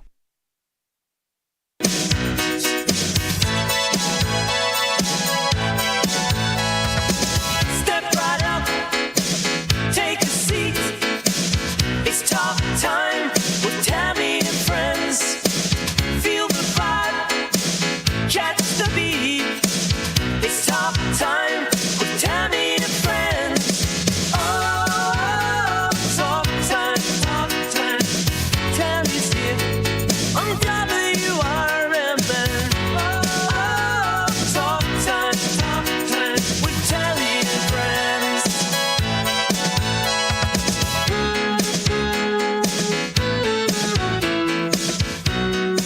Welcome back, everybody. It is Talk Time with Tammy and Friends on a Taco Tuesday, although none of us are having tacos, but maybe you are. Perhaps you are at home. I don't know. I hope you have a taco on Taco Tuesday. It could be a terrific Tuesday also, a terrific Taco Tuesday. Terrific Tuesday. Yeah, terrific Tuesday is good. We could do that, too. That's good. We could do that, too. It is a pretty nice day out there. We had an estimated high today of 80 degrees. I know it doesn't feel like it was 80 because I didn't even have my air conditioner on. I don't know if you guys do, but it's currently, I got 78 in downtown Elgin. Going down to 58 tonight, mainly clear. It's a beautiful day out there. If you haven't had an opportunity to get out, just go for a little walk around the block. Tomorrow on your wonderful Wednesday, we've got a high of 72 degrees, and it looks to me like some rain. Clouds early with thunderstorms developing later in the day. And then going down to 45 at night. That is cold. That's the coldest we've had it, but hold on to your hat. It gets worse. On Thursday, the 4th, we've got a high of only 67 degrees with partly cloudy skies. Going down. Now, this is even warmer at night, 54. It's about 10 degrees warmer than the night before. But Friday is going to be the cold one. It's going to be 63 degrees as a high. Your low is going to be 44. So they've come up on that. They were originally saying it was going to be in the 50s. Now they got you as a high of 63 on Friday. Matt, you should be happy about that. Oh, yes. I am. And I'm a low so of excited. 44. You're going to need a parka at night. 44 is going to be cold, man. Saturday's got a high of 67. That's a little chilly, sunny, along with a few afternoon clouds. If the sun's out, it'll be fine. Partly cloudy skies and 45 at night. And then Sunday, your Sunday this weekend, sunshine and some clouds, a high of 69. Mostly clear skies at night and a low of 46. Wow, it sure does sound like fall is here. On Monday, next week, you got 72 and partly sunny skies going to 52 at night. And then Tuesday next week has a high of 73 and partly cloudy skies at night with a low of 55. Yeah, it looks like our 80s are kind of gone. We pop back up into like the low 70s later or high 70s later in the week. But I think the 80s might be a thing of the past. I don't know. They're not for us. So let's see. Well, Nancy French, you have discovered something new, haven't you? Or new for you? New for me. Yeah, I know. Apparently, I guess it's been around. I didn't know that either, but until I started reading about it recently. Yep. Mm-hmm. So go for it. Yeah. Go for it. Yeah. So I went to a friend's birthday in Denton, it's a college town near us, and it was a little bar crawl. So we started at one little place and had some dinner at the food trucks and stuff. It was real fun. And then we kind of went to each little place after that. My friend was turning 62. And so it was really, really fun. But one of the bars was a funky bar. It was, it had like Ouija boards and all that. It was like mystique, right? Okay, all right. It's perfect for Denton because that's what Denton is. Denton is Denton is kind of like Austin. It's very eclectic, I guess you might say. So one of the drinks I was reading was called a blueberry teeny, and it had all these little ingredients like cinnamon and lemon and blueberry and all these ingredients. And I thought it was a drink with alcohol in it. A martini, I don't know, blueberry teeny, but then at the very bottom it said, you can add THC. And you can add it? Yeah, you can add THC. Here's like list of ingredients, and at the bottom it's add THC, whatever charge, Oh, you mean they put it in your cocktail at the bar? Yeah. Oh, yeah. That's I different. didn't know you could drink THC. Well, THC is not regular THC is not legal in Texas. Is that correct? They don't have dispensaries, or is it? Medical? Right, that's right. It's for medical or something. Right, medical is legal, but recreational marijuana is not legal in Texas. Is that correct? Right. That's what I thought was correct. I believe that's I true, don't yeah. exactly. I think that's true. So then my question is, how in the world can they put THC in a drink in Texas? Well, you want to go into that, or you want me to tell you? Well, no, go ahead and tell me, because that part I don't have that part. I don't have that part. So that it's a whole thing now, and it happened in 2018. All 50 states can carry these. There are beverages now that are infused with THC, and they do have some effects on you. And so, but they don't. Let's clarify. They don't have alcohol and THC. No, only THC. No alcohol. Because you couldn't put alcohol in this drink and THC. But you can. You can. It's illegal. I mean, you couldn't at the bar, though. They said no. They said no. The you can't do states that. won't let you do it. I mean, I don't think the government will let you do it legally, but I know people who do it. Just because. Well, of course you. Well, they own know. wineries, and they are experimenting with what they can make with these wineries. They can't sell the product. Oh boy. They can't sell it, but they can make it. Anybody can make anything if you want, but you can't. I mean, everything they make is legal, but they don't sell it because legally they can't sell it. But I'm digressing. So in 2018, there's a thing called the Farm Bill. And the Farm Bill, when it passed, basically the main thing that it did was the most significant aspect was the redefinition of what hemp is as an agricultural commodity, distinct from marijuana. So it basically...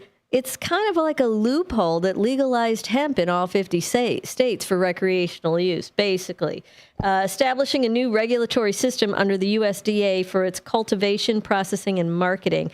Legislation made hemp a legal agricultural commodity, allowing farmers to access crop insurance and facilitate the growth of the hemp industry. Before that, they couldn't.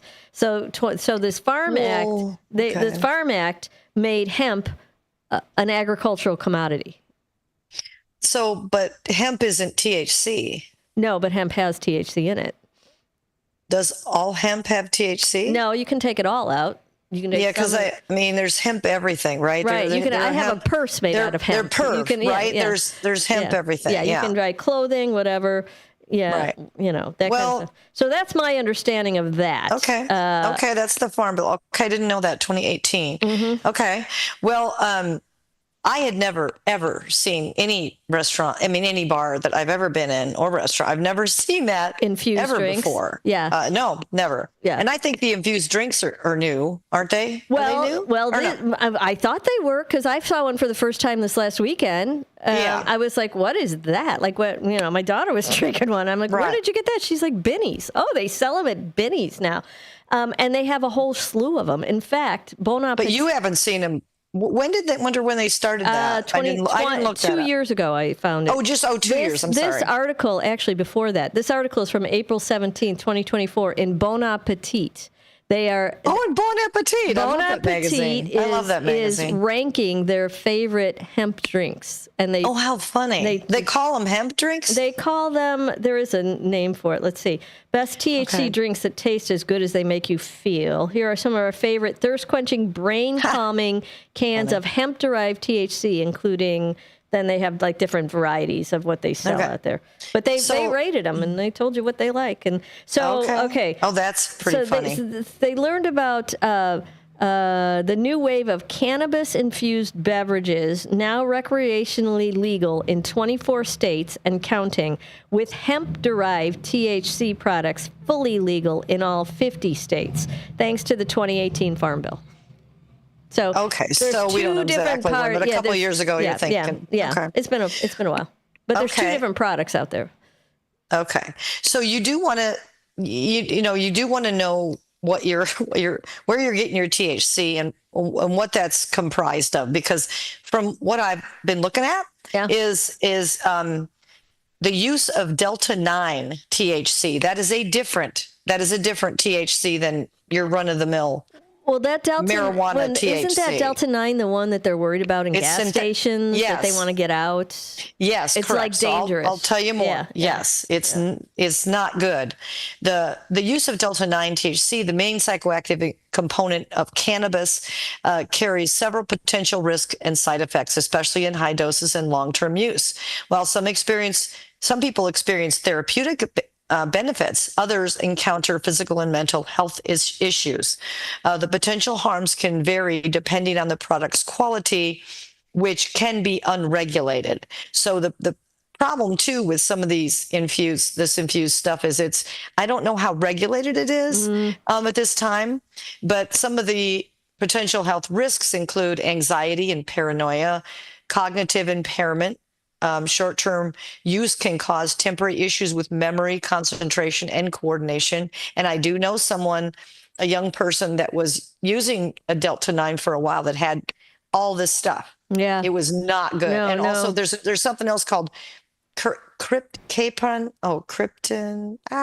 Well, it's another drug like that. It's what's wrong? What's the harmful part in the Delta 9? What is? Okay, let me getting there? Well, let me finish this and I have that for you though. Okay. I do have that. So you can also go into psychosis and dependence and stuff.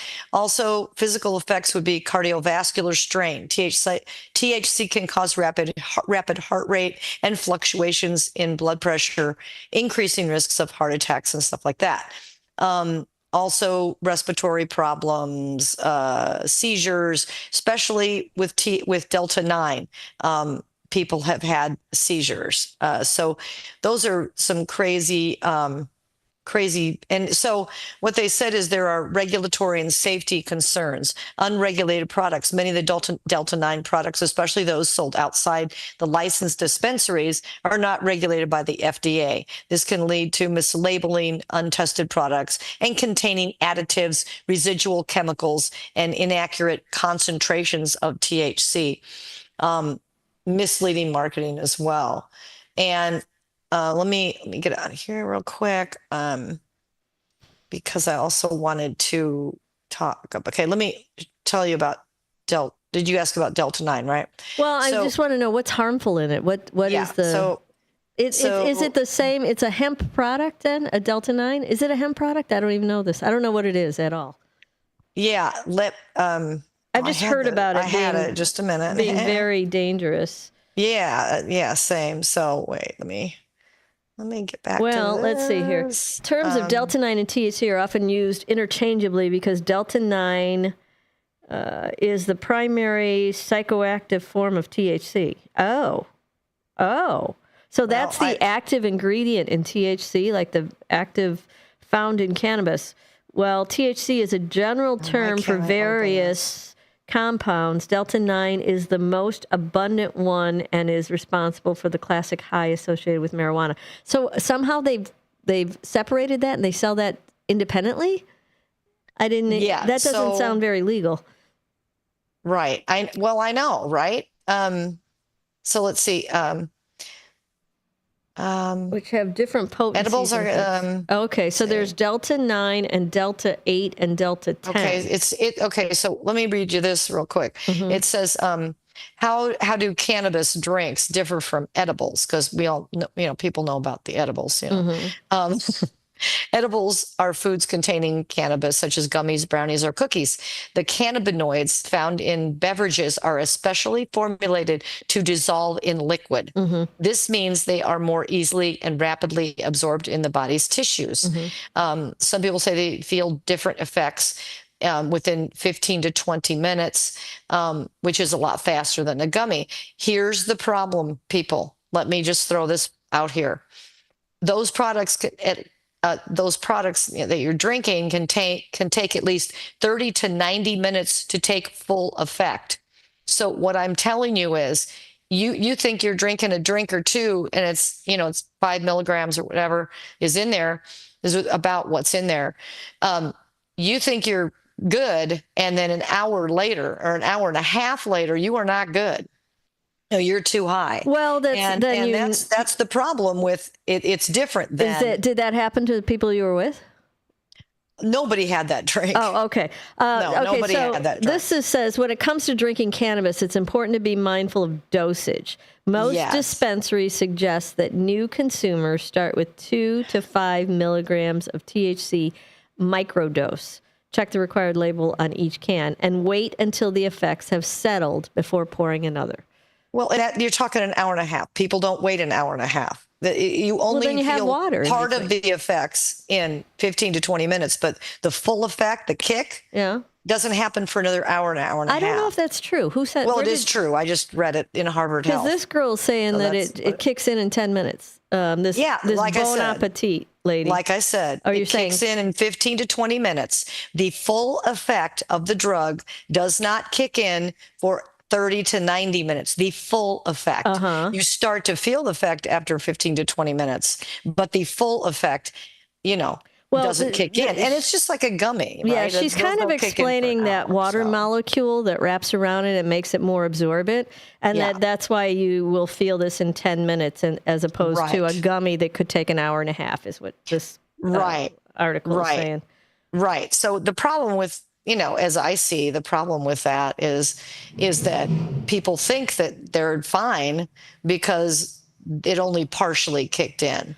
Yeah. So I'm just saying. I guess that's true with booze, not like alcohol. too. It's not like alcohol. Well, but booze does take a while to get it fully affected. Not an hour. I mean, believe me, you're actually in an hour, you're already metabolizing it. Right. So, but yeah, and I can't. I'm trying to find it right now, but they also vary because they're not real well regulated, and they have a ton of like preservatives and stuff in there. So it's also, I don't know. This doesn't sound like a good deal to me. Well, it's very, very popular. It's very, very popular. I'm finding out as I'm reading these, and that this was done 2 years ago. This woman wrote this article in April of 2024 about her favorites. This is a Bon Appetit article I was telling you about. She's saying Artent, A-R-T-E-T, that's her favorite, inspired by Italian culture. Artent marries botanicals typically used in gin production, like juniper, with fresh juices. Like, these are all about these are all canned cocktails you can buy at the liquor store right now in any state. There's nothing wrong. I mean, there's nothing illegal in there because of that Farm Act, I believe, which made them the Farm Act. made it able to do that. There's one called Can Trip. Named after a type of named after a type of Dungeons and Dragons spell that can be cast with little effort. Can Trips cannabis spiked seltzers promise exactly that. An ebullient, well, I don't know what that means. Ebullient? Ebullient, ebullient. Enchanting high without any hard work. They offer 5 flavors. Try the ginger peach, microdosed with 3 milligrams of THC and 2 milligrams of CBD. That's the other thing. These have CBD in them, too. These canned products have significant CBD in them. I mean, some of them have high numbers of CBD. This one doesn't. The blackberry lavender with 5 milligrams per can is also good. She likes that one. And then Crescent 9, for those seeking a cannabis drink that really packs a punch, Crescent 9's line of infused seltzers ranges from 5 milligrams of THC up to 50 milligrams of THC. 50 milligrams of THC per can. That's what they were saying. Everything's not created equally. It can range. So you got to read. Can you imagine that? Hey, read the can if you're going to go after Read these. the can. I'm just saying, 5 milligrams to 50 milligrams is a huge difference. If you're an experienced psychonaut looking to blast off, the highly potent strawberry lemonade is a must-try. Made with lemongrass and real strawberry puree, this sweet tart 50 milligram seltzer delivers a higher dose than most without compromising on quality and flavor. If you're still just getting your feet wet, the fragrant tropical flavor is made with juicy mango, 6 milligrams of THC, and just a splash of caffeine for an energetic buzz. Oh, man, I never even thought about putting caffeine in there. Oh, my God. Right. I was reading that, too, that they do have caffeine in there, too. Woo, right? Yeah, right? I mean, well, I guess people have Red Bull and vodka, right, or whatever. They do. That's true. I think my heart would blow up, but yeah. Yeah, right. Definitely, that wouldn't be a thing for you. No. So then they have one called Klaus. It's kind of like a Moscow Mule. It's created by mixologist and writer Warren Bobrow. Klaus cans are infused with 10 milligrams of THC for mind-opening sense of euphoria. A fan of Moscow Mules, try the Mezrol. It's a blend of French limes, spicy sweet ginger syrup, and tart rice vinegar that finishes with notes of sea salt. That sounds awful to me. Yeah, I'm going to say no. I'm going to say no to that. Say no to that. And then if you like the sugar-free stuff, we've got one called Wink, W-Y-N-K. Just as the cheeky name suggests, Wink is the drink for those looking for something fun yet subtle. Well, some cannabis drinks on the market tend to rely on fussy flavors or loads of added sugar. This sugar-free seltzer was first introduced in Massachusetts in 2021, Nancy, and has exploded in popularity nationwide thanks to its refreshing taste and relaxing euphoric high, featuring classic flavors like lime twist and tangerine.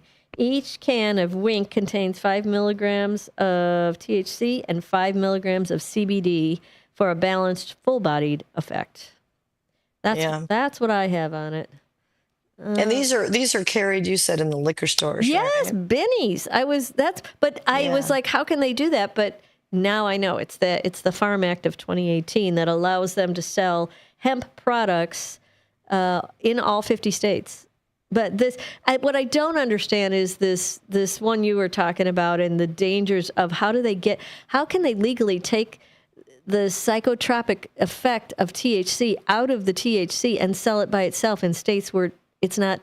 THC is not legal. I don't understand how that. I know. It's some sort of loophole, is what I was explained to me, but I don't understand it. Yeah, because I was like, and this is like, it wasn't canned. It was a fresh made drink.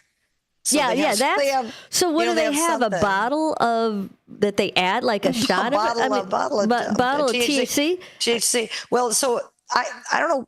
I can't remember what you read everything about Delta-9 and weed or pot or marijuana. Yeah. Delta-9 THC is just one of over 100 cannabinoids in marijuana. Right.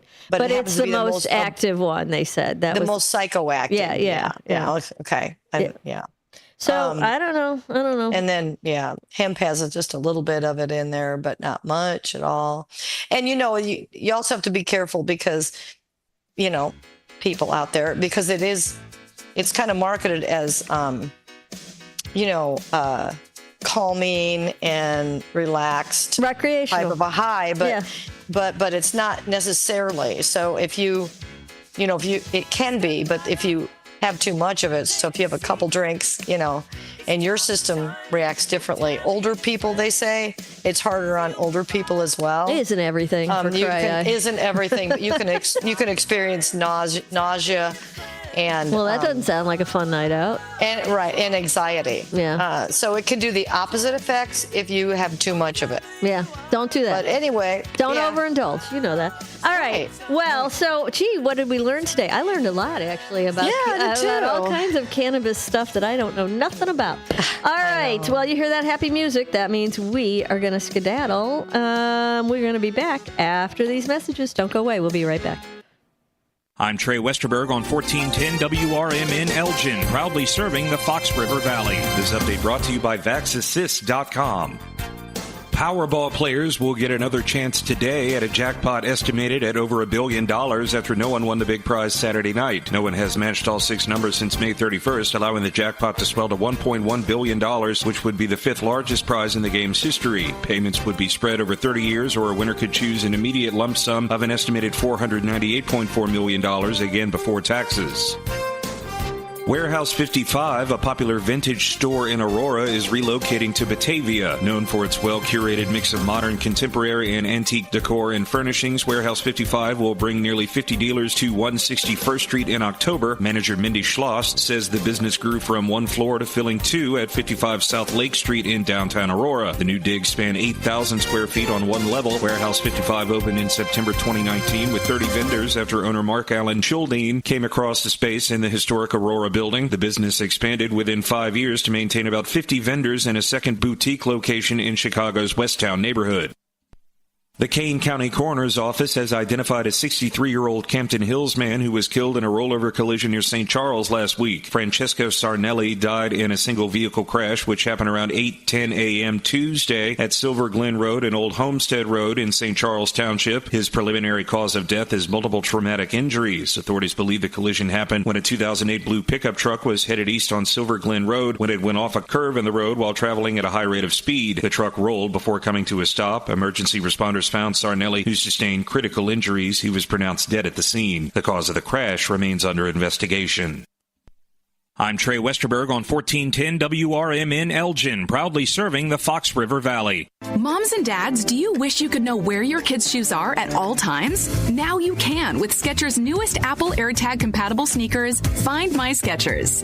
There's a clever hidden AirTag compartment under the shoe's insole. It's sleek, secure, and your child can't feel or see it. Then you can check where your kids' shoes are on the Find My app. Plus, they're available for boys and girls. Get Find My Skechers at Skechers.com, a Skechers store near you, or wherever kids' shoes are sold. Apple AirTags sold separately. With Progressive, it's easy to reach customer service with our app, website, chat, or by phone. Because when getting help is hard, it's not help at all. Little help. A little hope over here. Thank you for calling Bench Press Assistance. What? Due to excessive gym volume, all available spotters are currently lifting heavy weights off the chests of other bench pressers. Seriously? Please continue to hold, and we will remove the barbell from your chest in the order in which your cry for help was received. Getting assistance should be easy. With Progressive, it is. Progressive Casualty Insurance Company and Affiliates. When disaster strikes, flood or fire, every second counts. At Emergency Construction Group, they specialize in immediate response and same-day service for any residential, commercial, or industrial emergency across the Chicagoland area. With over 30 years of experience, they've got the expertise, manpower, and equipment to handle any size loss fast. They follow strict IICRC guidelines to restore your property the right way, the first time. Their team values transparency, constant communication, and strong ethical standards because your peace of mind matters. Licensed, bonded, and insured, they're here for you 24/7, 365 days a year. Call 855-4ECG now. That's 855-432-4669. Or visit their website at emergencyconstructiongroup.com and let Emergency Construction Group put your life back together one step at a time. That's Emergency Construction Group. Your satisfaction is their passion. This is Sarah Silver with your Fox Valley forecast. This afternoon, mostly sunny with a high near 80. Tonight, partly cloudy with a low around 58. Tomorrow, a slight chance of rain showers between 9 a.m. and 10 a.m., then periods of showers and thunderstorms. Mostly cloudy with a high near 74. Currently, it is 77 with clear skies. I'm Sarah Silver on the Talk of the Town, WRMN. Grown-ups, don't go back back to school. Go forward through school into your future as an IT professional. Whether you're starting out, switching careers, or a veteran ready for change, My Computer Career can help you get into IT in just a few short months with no prior experience. So take the free career evaluation now at mycomputercareer.edu. Your rewarding career in IT awaits. That's mycomputercareer.edu. An Elite CompTIA certification partner. Financial aid is available to those who qualify, including the VA benefits.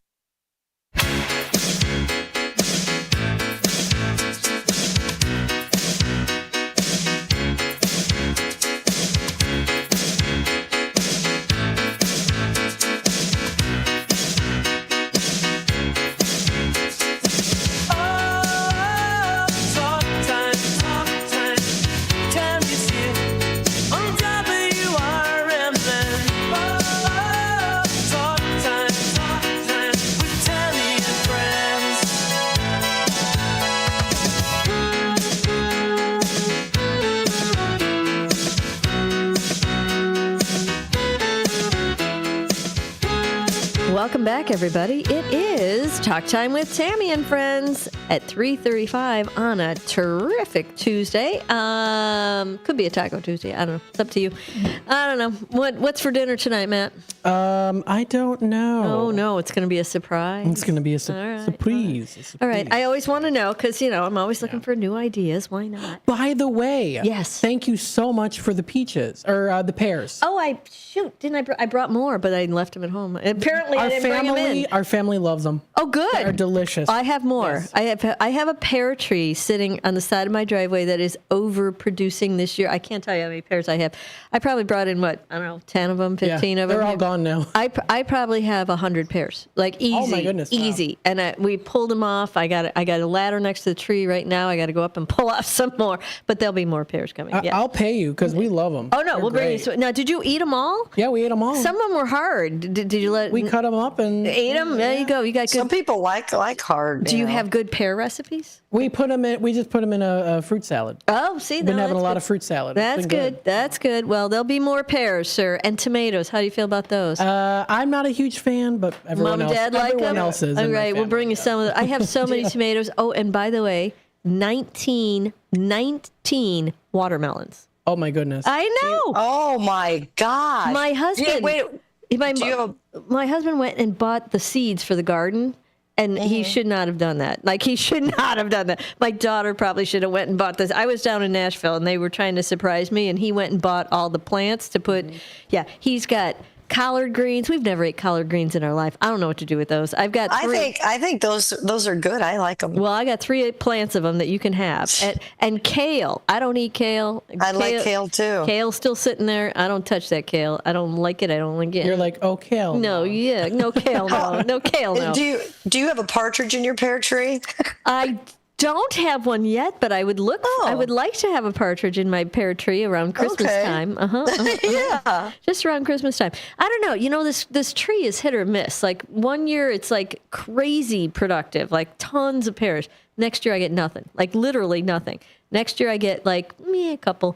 And then the year after that, we got a ton. That was last year. And now this year, we got a ton, like a ton. Some of them have little like black dots on them. That was part of how they're formed. They're fine. They're just pears. They're just, Do you, are you going to open a farm stand? I could. I've got so much produce right now. I think you should open a farm stand. But you know what I don't have? How big are the watermelons? Are they They're edible? not big enough to go yet. They're only like this, and then we have pumpkins. Oh, that's pretty big. We're growing our own pumpkins too for Halloween. Oh my gosh, that's fun. But the watermelons, I don't know. It's pretty darn late in the season. Everybody's already eaten watermelons. They're already gone. They're not seedless watermelons. So I don't know how much longer we're going to give those before we got to yank them up. I don't know. We'll keep an eye on them, I guess. I saw the picture of Wendy's garden. She had a ton of good stuff. She's probably got, and cucumbers. Cucumbers that are like this. The cucumbers that are like 2 feet. What? I have giant cucumbers. What did you use for fertilizing them? Water. Water. I didn't fertilize nothing. No. We've got pretty good soil out there because we've been turning it over every year, and then we add to it. And do you compost like all the dead stuff and turn it over. Winter, in the winter, we leave it for the winter and let all the bugs and everything hang out there, and then you turn it all over in the spring and start all over again, That's, that's what they say, to leave the stuff there over the winter so the nutrients get down in the soil that were in the stems, and then get rid of them. Can you send me some of those vegetables? Yes, I certainly can, as a matter of fact. But be careful what you ask for, young lady. I'm expecting a big basket. A crate. A big crate. Mm-hmm. You'll get one.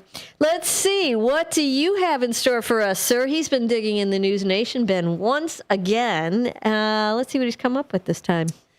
Police have ruled the death of a man over the weekend at the Burning Man Festival in Nevada. It was homicide. News Nation's Nancy Liu reports the man was found in a pool of blood. The sheriff has put out a new appeal for information about the victim, who remains unidentified at this point. This is 3 days after the suspected murder. And complicating the investigation is the dismantling of Black Rock City. That's the desert community that comes together every year for the Burning Man Festival. The man was found dead Saturday as the thousands watched the burning of the wooden man effigy at the center of the event.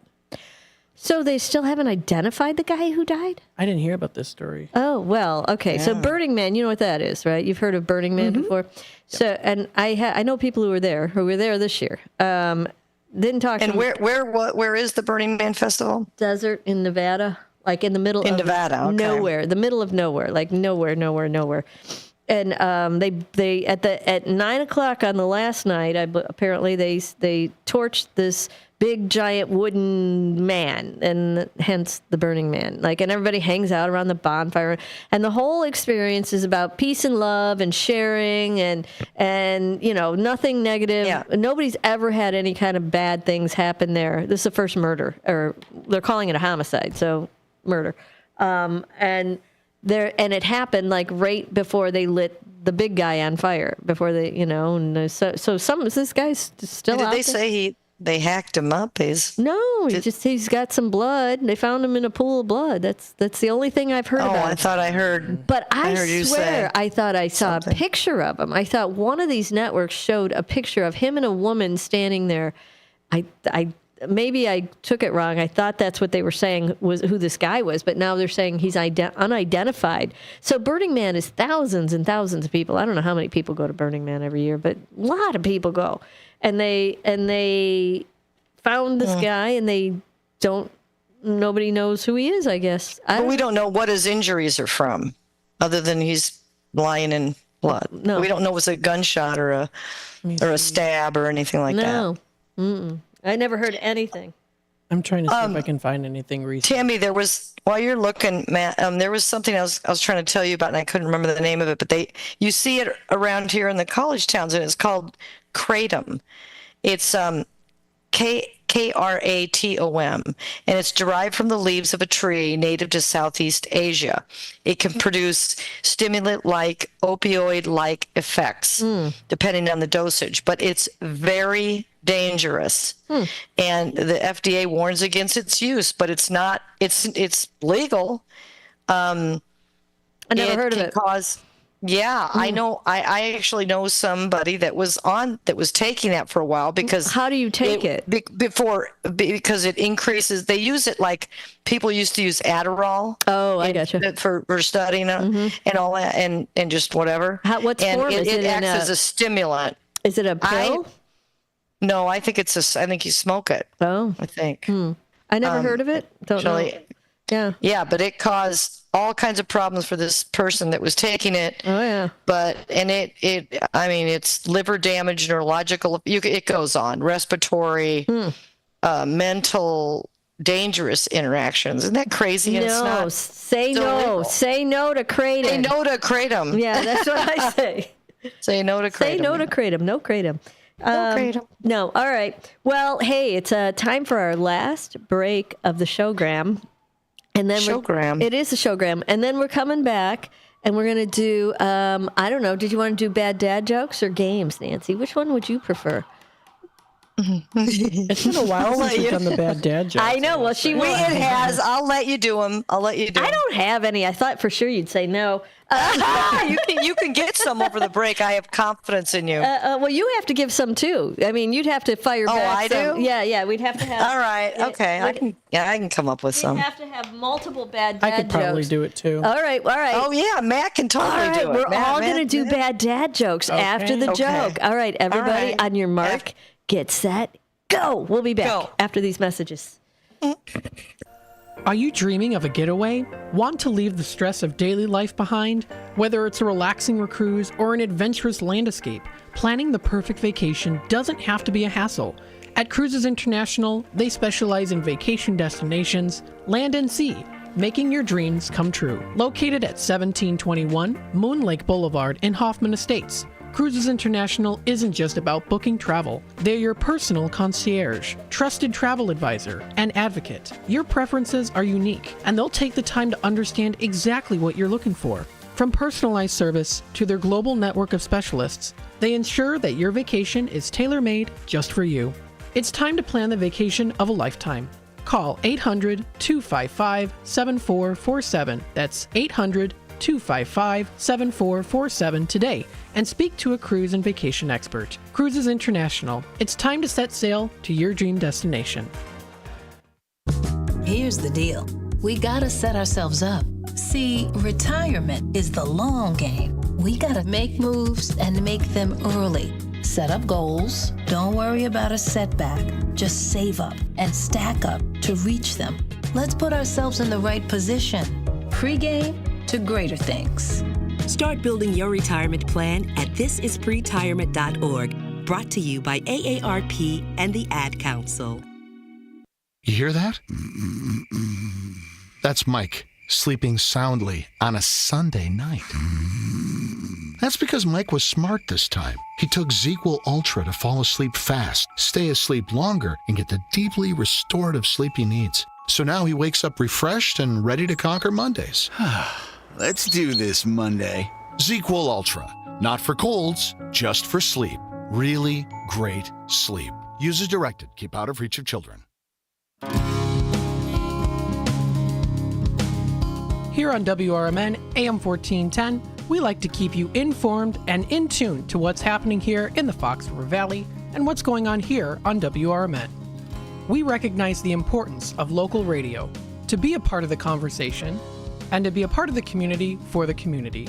You know, we talked about the importance of community theater, but supporting community radio is a big deal too. And, you know, for WRMN, this is a really cool thing that you guys do every day, and a really important thing. You have to have a local media outlet to talk about what's going on in your town. So you guys do a nice job. Tune in to AM 1410, WRMN. Don't forget, you can also subscribe to our YouTube channel at youtube.com/WRMN Radio. Keep in tune and informed on what's happening here in the Fox River Valley, right here on WRMN.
Welcome back, everybody. It is Talk Time with Tammy and Friends on a terrific Tuesday afternoon. Yeah, no tacos here, so it's just terrific today.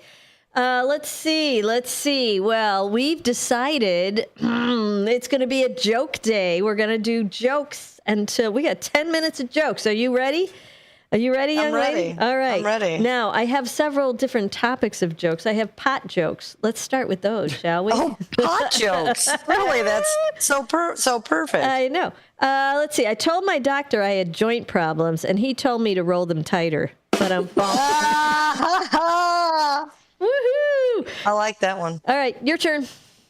Oh, my turn. Yes. Okay, I don't have a theme, but go for it. Doesn't matter. Did you hear about the restaurant on the moon? Mm-mm. Great food, no atmosphere. Yes, no atmosphere. I like no that one. atmosphere. Yeah. What you got, Matthew? Matt's got one. Okay, we've got in honor of National Coconut Day today. Oh my gosh, I didn't even know that was a thing. Okay. It's National Coconut it is. Day. Oh my goodness. Why don't coconuts ever get invited to fancy parties? Because they're nutty. No, they always crack under pressure. Oh, there you go. There you go. Confucius says, he who smokes weed on the toilet is high on pot. What? Oh my God. I'll say, you want me to say it again? You got it? You got it? Confucius say, he who smokes weed on the toilet is high on pot. I like it. That's another good one. I know. I see. Another good one. All right. Yeah. What do you got, Nance? What do you got? The problem with kleptomaniacs is they always take things, literally. Yes, they do. Yes, they do. Oh, I'm next. Okay, Matt. Matt's all these are so dumb. I know. I know. Oh, do I know? I have one that Tammy's going to like next. Okay. Just because she'll like it. I know she will. What's a coconut's favorite type of music? Like Jimmy Buffett. Anything with a good tropical beat. Yeah, you're right. Those are bad. Yeah, I'm done with the coconut Yeah, jokes. you should. Yeah, shift over from the coconut jokes. Let's see. I'm still on my pot jokes. What do you call it? Keep them going. Yeah, keep them smoking. Keep them smoking. I'm not sure what you think about this, but what do you call it when joint ash burns a hole in your shirt? It's a pothole. Oh, yes, another good one. You know, I never like the jokes. I like every one of those jokes. I know. You like all my pot jokes today. I like know. your pot jokes. I know. Okay. Okay. Your turn. I used to be addicted to the hokey pokey, but I turned myself around. Oh my gosh, you got some good ones. Mine are all horrible. that I'm finding. Why did the scarecrow win an award? He was outstanding in his field. Oh my gosh, you got that's it. the only scarecrow joke I know. That's the only scarecrow joke I know. Okay. That's cute though. That's a cute one. My stoner neighbors got divorced, but it's okay because they got joint custody. Oh. You know. Oh, good. Okay, why here's another farm joke. Why do cows have hooves instead of feet? Because I don't know. I give up. Why? Because they lack toes. Lactose. That's a good one. I like that one. Now that one's okay. That one's okay. That's cute. All right, here's one. Okay, Matt. And I'll say it in the accent. Why did Russian man sit on watch? To stop time. It's in time. He wanted to be on time. Be on time. Oh, yes. That's cute. That's cute. How many stoners does it take to change a light bulb? Nah, man, they got lighters. Oh, okay. Two fish are in a tank. One turns to the other and asks, "Any idea how to drive this thing?" Tank. Two fish are in a tank. Oh, I see. One turns to the other and asks, "Any idea how to drive this thing?" Get it. Yeah. Tank, like a military tank. Yeah, I got you. No, we got it. We had to explain it a little bit further. Yeah, I think so. Okay, what you got, Matt? How does a crab become a judge? Ooh. Oh. I don't know. How does it? They study claw. They study claw. Very nice. They study claw. Very nice. Very nice. Fire truck. Let's see. What do you call a fly on marijuana? A high flyer. Oh, yeah, that's not as good as the other ones. Yeah. Okay, these are jokes for the intellectually inclined, so, Okay. hold on to your hats. What do you got? Why do scientists trust atoms? Because they make up everything. Did you see that joke? Yeah, that's an old one. Yeah, that one's been. I must have told that one 5 times already. Oh, okay. What you got, Matt? This one's so dumb. Orange is my favorite color. I love it more than red and yellow put together. It's orange. Oh my gosh. That's good. Orange, you great. I told that one. Aren't you happy about my jokes? We are. No, we orange are not. Let's see. Okay, this one's good. Nancy. Okay. Chicken, pot, and pie. Chicken, pot, pie. These are 3 of my favorite things. Chicken, pot. Yeah, that's a joke. It's a joke. I don't like chicken so much. Just kidding. What do you got, Nance? Boy, these are dumb. Let's see. How do you know? You got one? Wait a second. Okay. Why did the hairdresser win the race? Oh. Why? Because she had an updo. I don't know why. He knew a shortcut.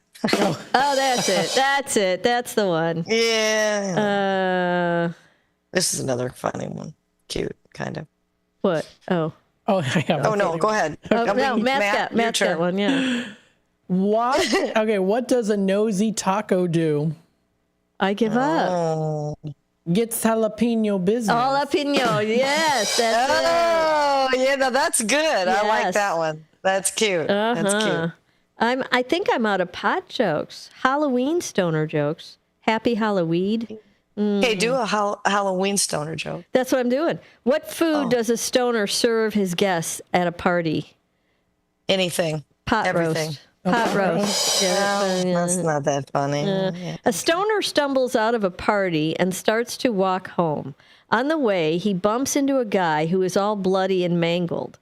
The guy limps to the stoner and screams, "Call me an ambulance." The stoner looks at him for a second, smiles, and says, "You're an ambulance." No, my that's bad. It's kind of like the Burning Man story. Yeah, it's so bad. Yeah, it was bad. It was a long way to go for nothing. Yeah, what you got, Nance? How did the picture end up in prison? How did the picture end up in prison? The picture? The picture. How did the picture end up in prison? I give up. How?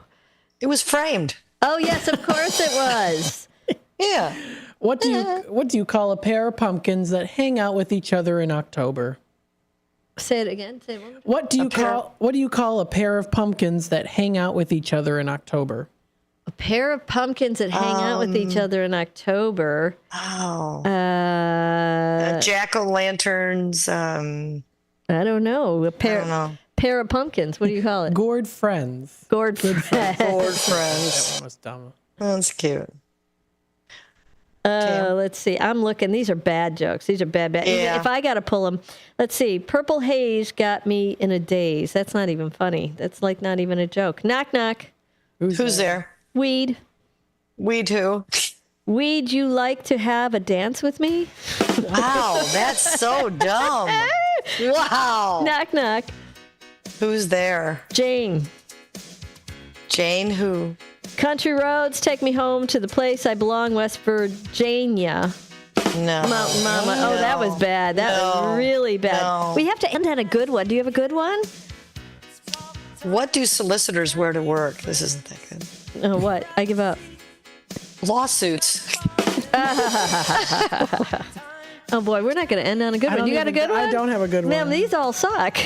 Why did the bullet lose its job? I give up. It got fired. All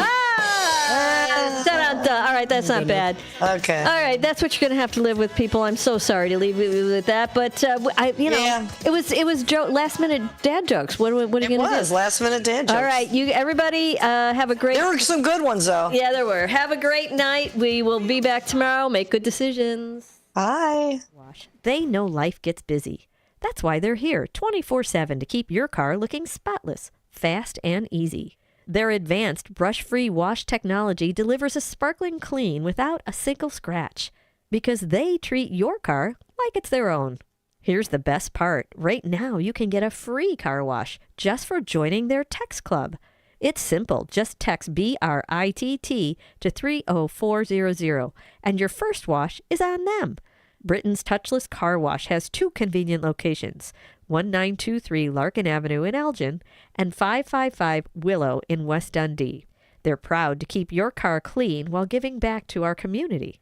Text BRITT to 30400. That's BRITT to 30400. Now for your free car wash, and see why Britain's Touchless Car Wash is the fast, gentle, and reliable choice. Your hometown radio station since 1949. We are WRMN AM 1410, Elgin time, 4 o'clock. I'm Trey Westerberg on 1410 WRMN Elgin, proudly serving the Fox River Valley. This update brought to you by VaxAssist.com.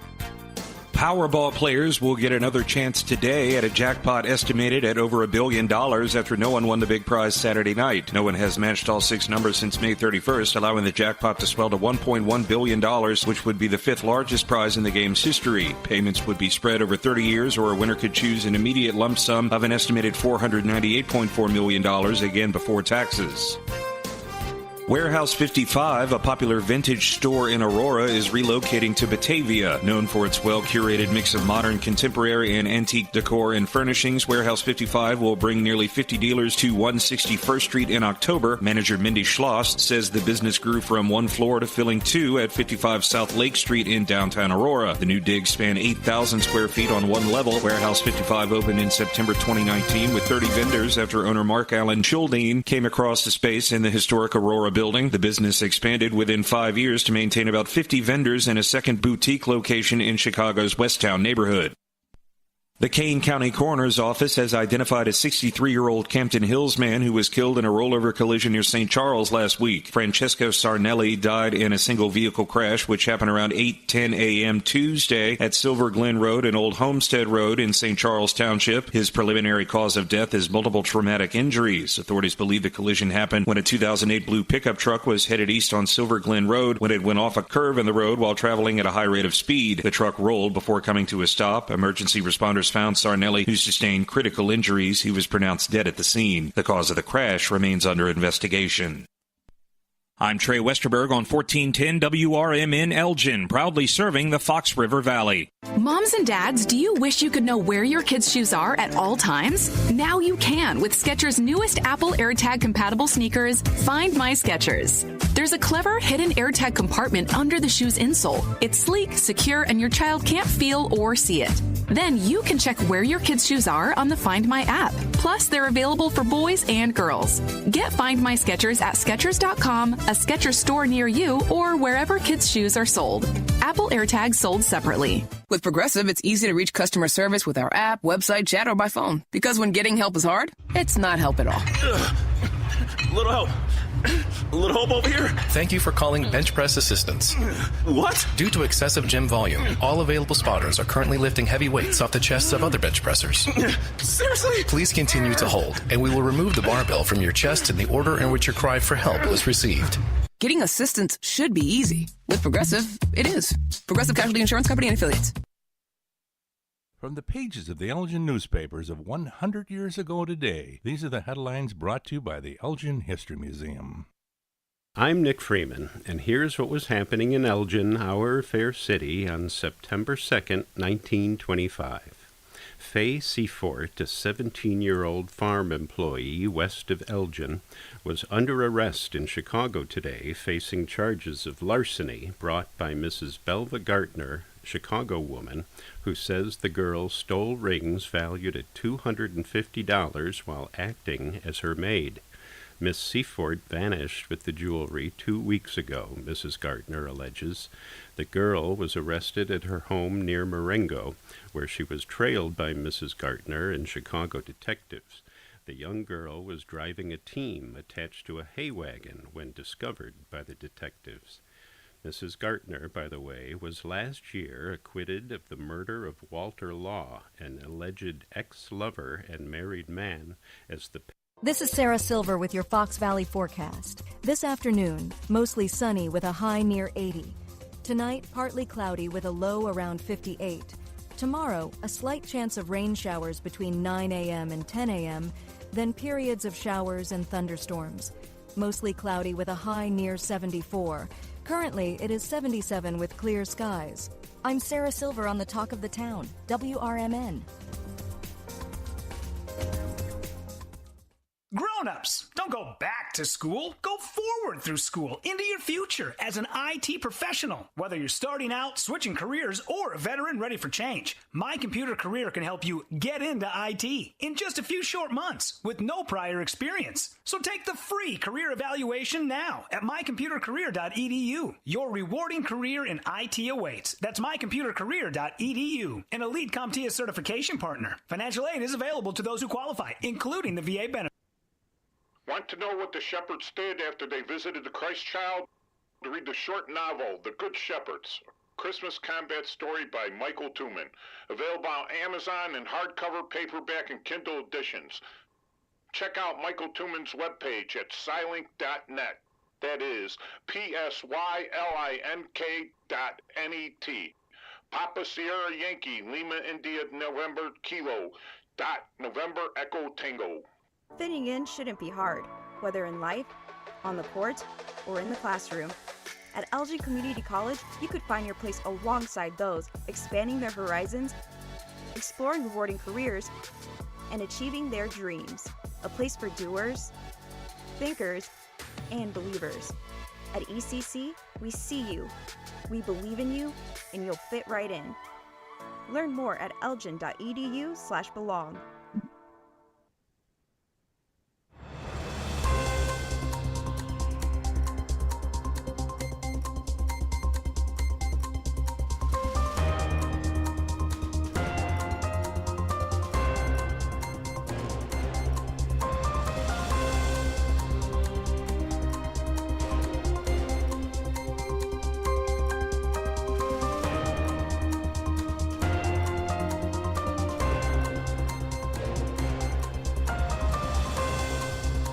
Hello, America, and good day to our friends around the world. This is a political talk show here on WRMN. That's WRMN on the 1410 AM dial, and also WRMN 1410 on the .com. So WRMN1410.com.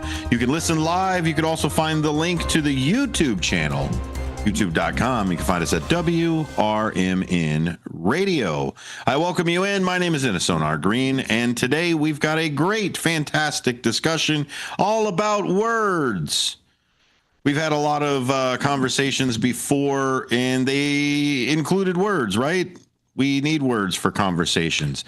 And sometimes I get bogged down with definitions where I spend a lot of time speaking with somebody about necessarily the definition. We might be arguing or discussing about something, and we're saying the exact same thing figuratively, or saying the exact same thing in a conversation side of things, or maybe the idea, but we argue over what word are we using, right? Are we using I don't know, public investment, or are we using socialism?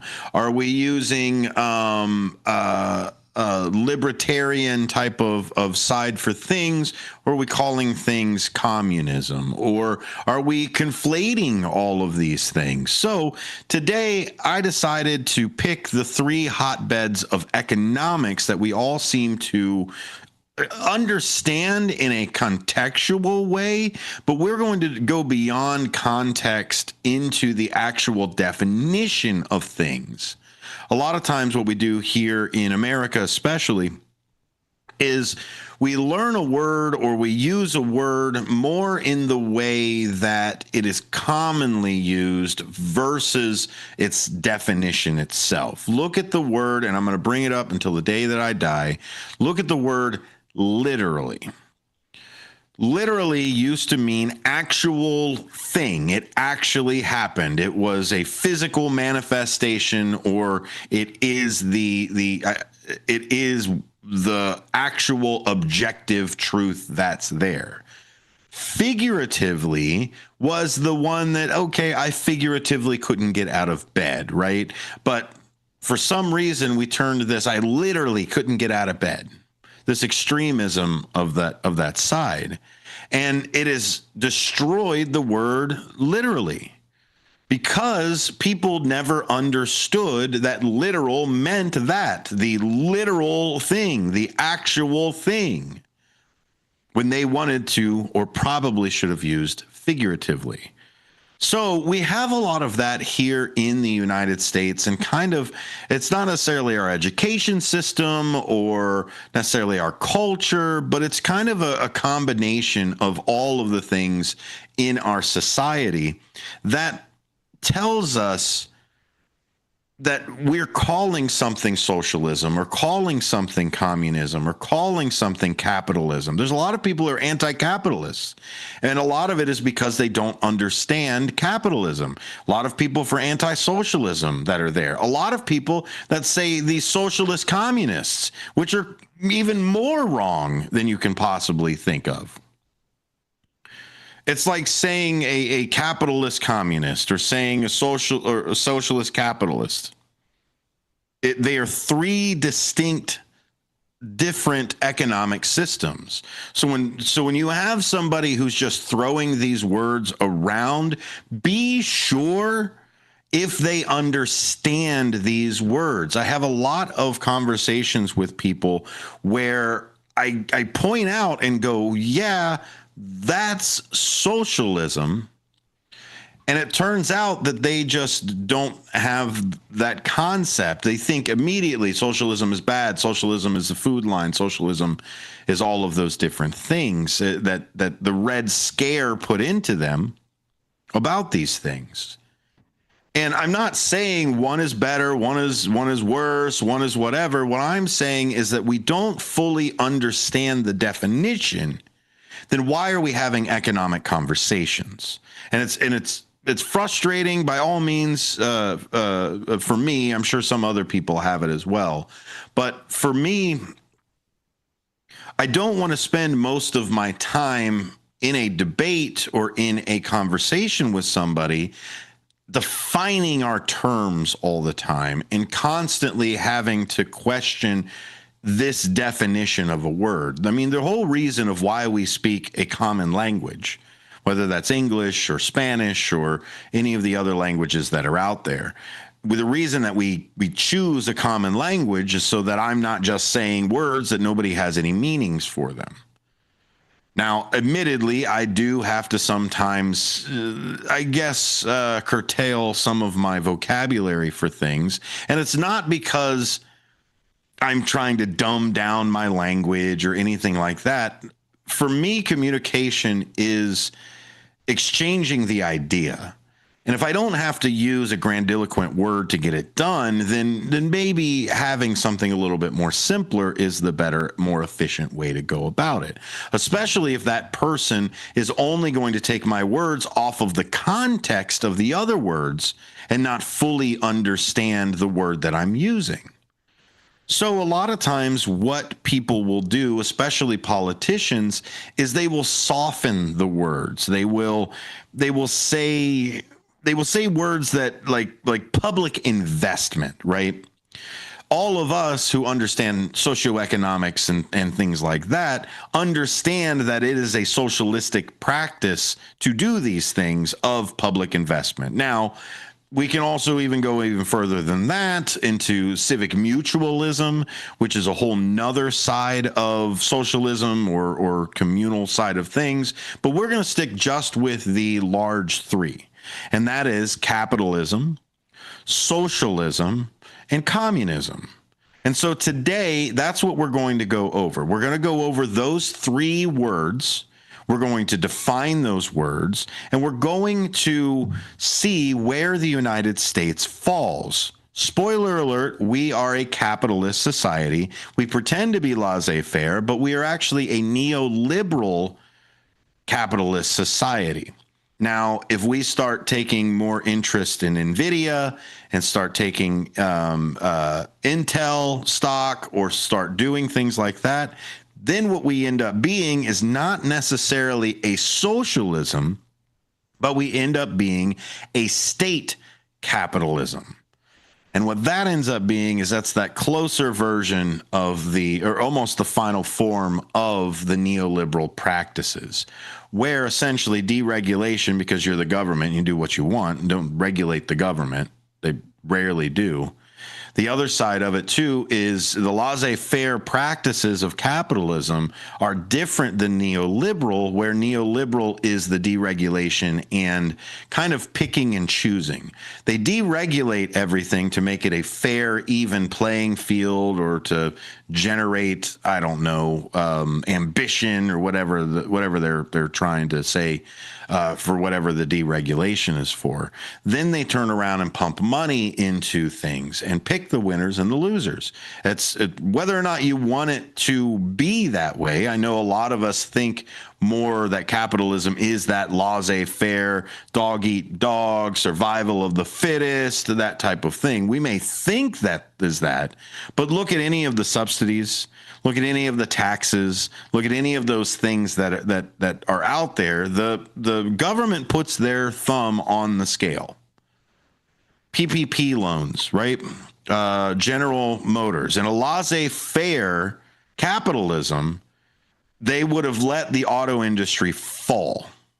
In a laissez-faire capitalism, a capitalism that lets things happen as they should, they would have let that fall. But obviously they didn't. They also took shares. So it isn't necessarily that type of capitalism that's there. But we'll define capitalism, we'll define socialism, and we'll define communism, where some of you knuckleheads can stop combining them and actually understand what these economic systems actually are and what it means for the people that are under those economic systems. I know it's another one of these days where I get to let out my frustrations for things, but I'm sure there are people that are out there as well that are pulling their hair out. Obviously, I'm not pulling as much of my hair out, but the thing is that we try to have a conversation with somebody, and a lot of times for me, the red scare comes up, the anti-socialist, the anti-communist, and not as I don't like those economic systems, more as that's anti-American. It's a knee-jerk anti-American that's not there. But at the end of the day, most people do say we need social safety nets. Those social safety nets are socialistic practices. Now, do we live in a capitalist society? Absolutely.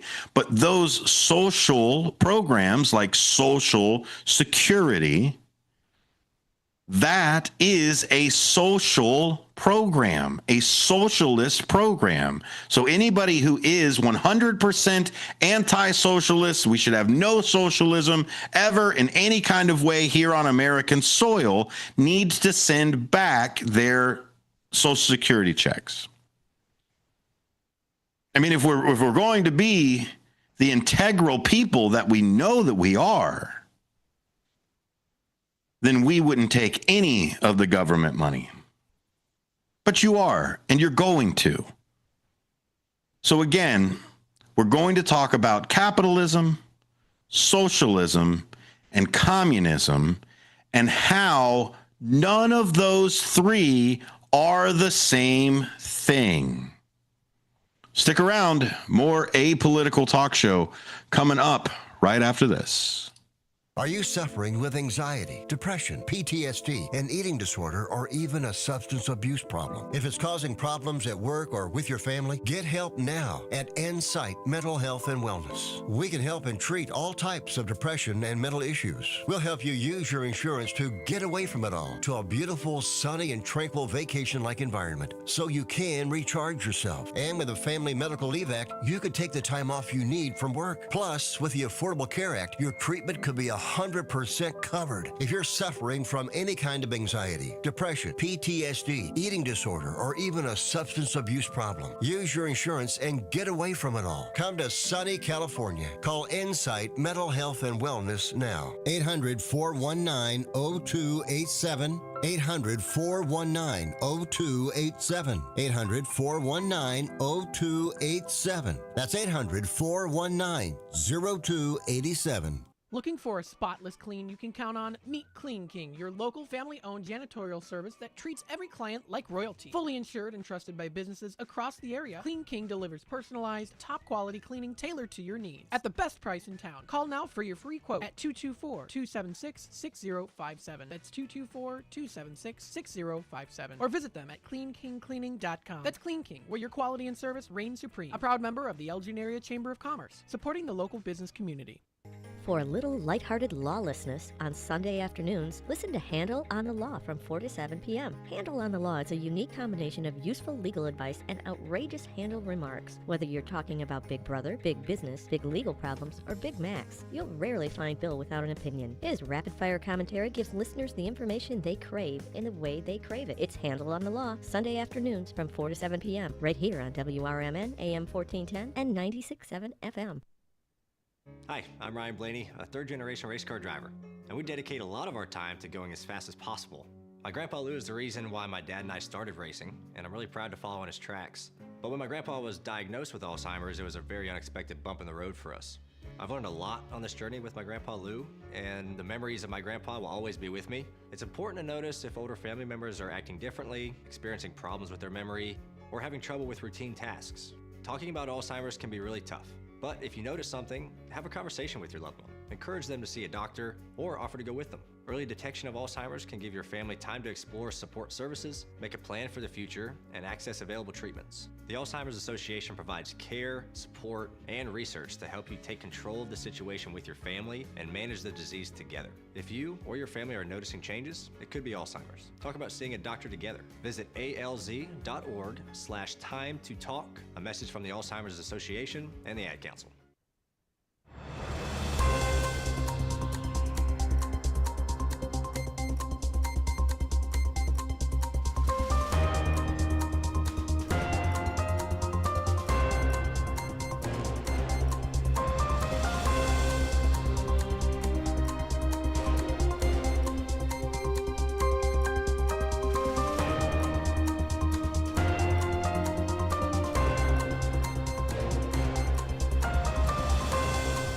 Welcome back to a political talk show here on WRMN.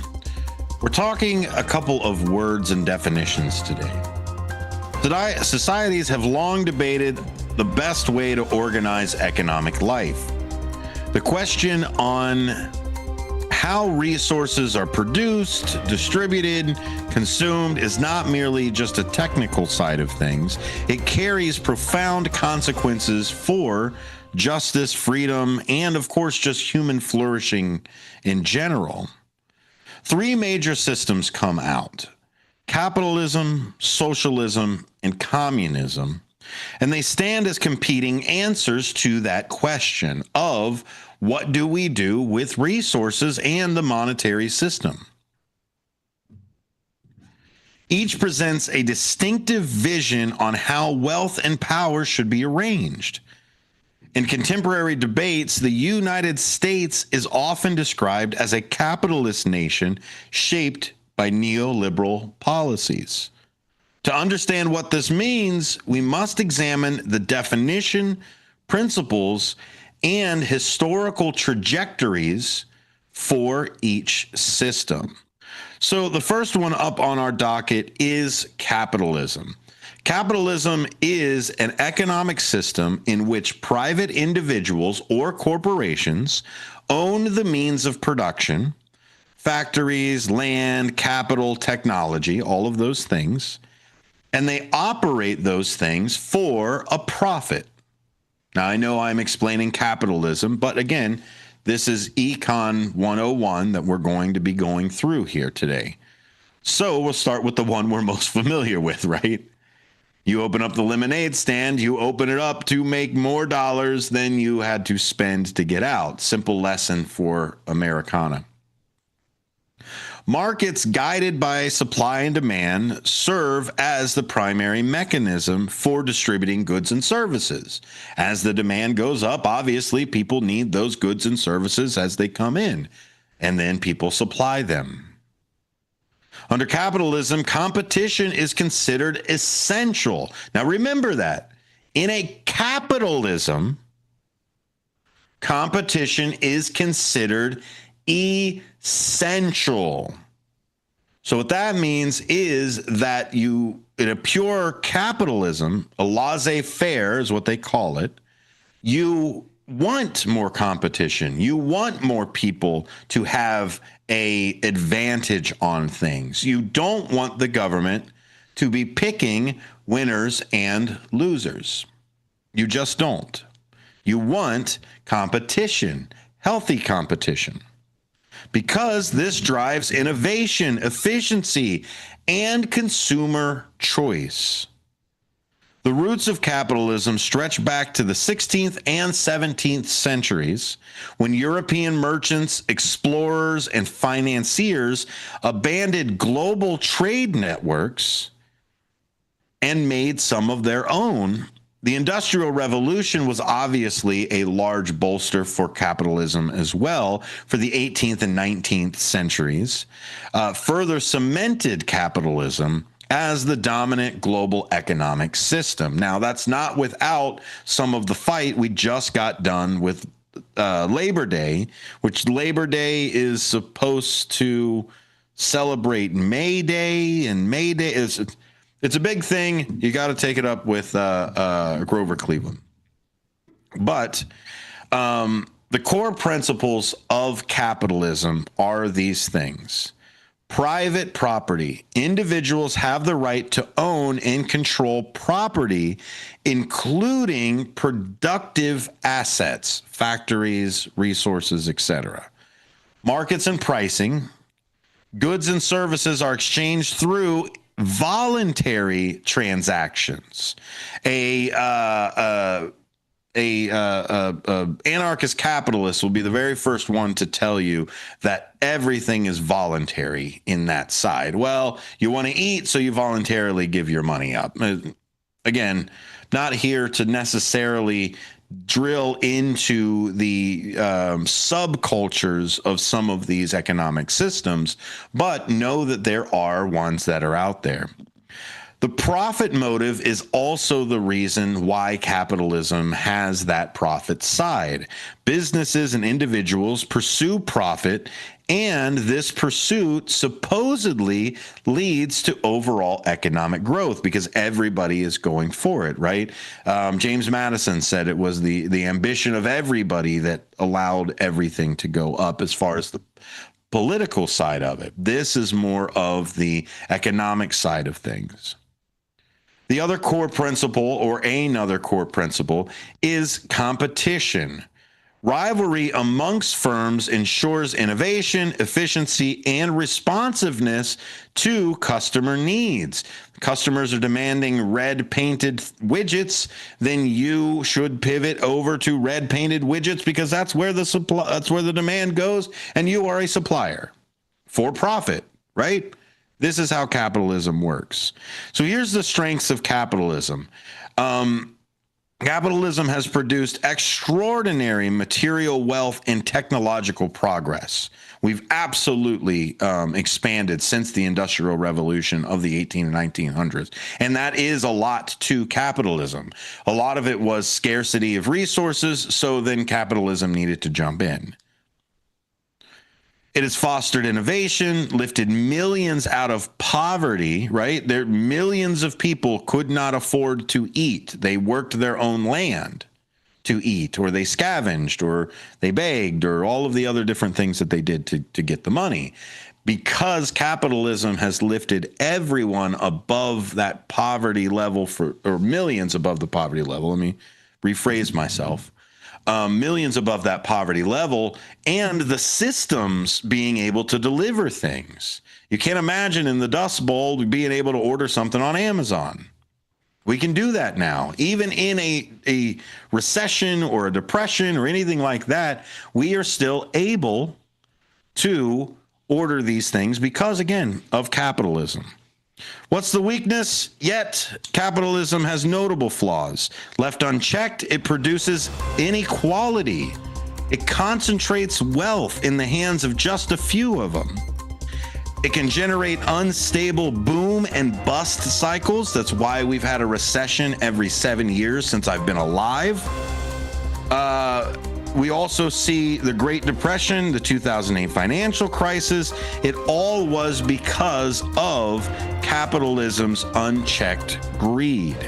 It also tends to undervalue social goods like education, healthcare, clean air is undervalued from the dollar. That's not just me, that's capitalism as a system. When we come back, we'll hit the two buzzwords that I know you're itching to get to: socialism and communism. Stick around, more Apolitical Talk Show coming up after this.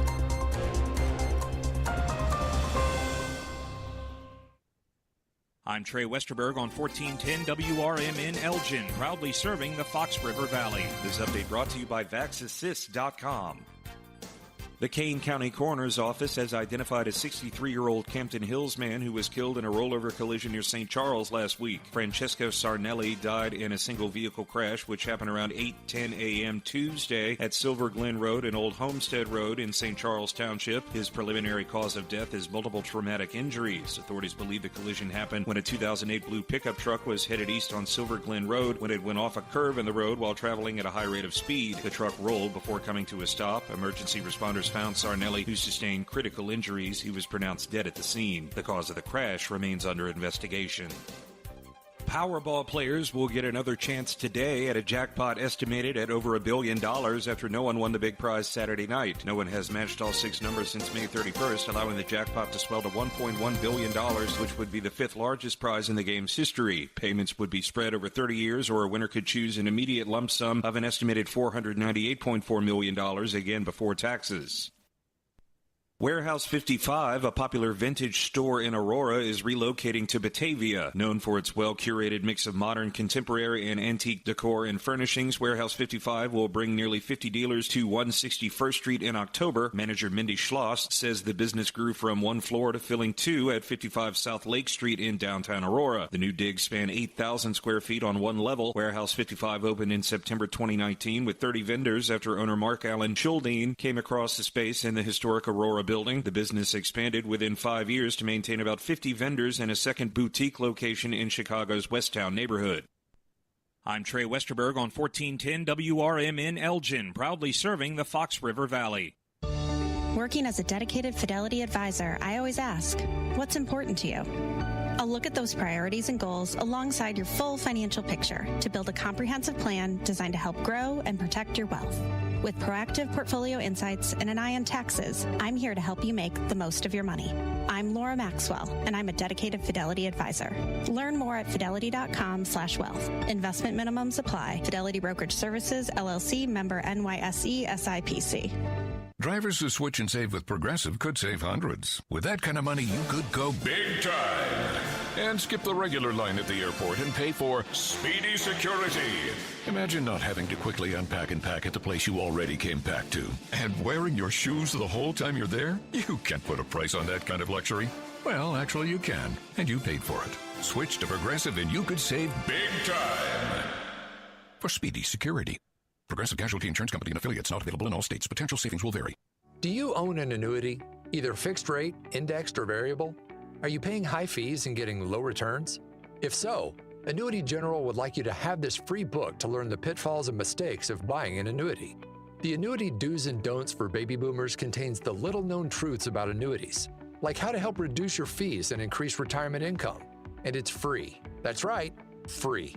As a bonus, we'll also throw in a free annuity rate report just for calling. We researched over 1,000 annuities and summarized rates and benefits from financially strong insurers. You get Annuity Do's and Don'ts for Baby Boomers and the Annuity Rate Report, both absolutely free for calling Annuity General today. Hurry, supplies are limited. Call now, 800-760-1845.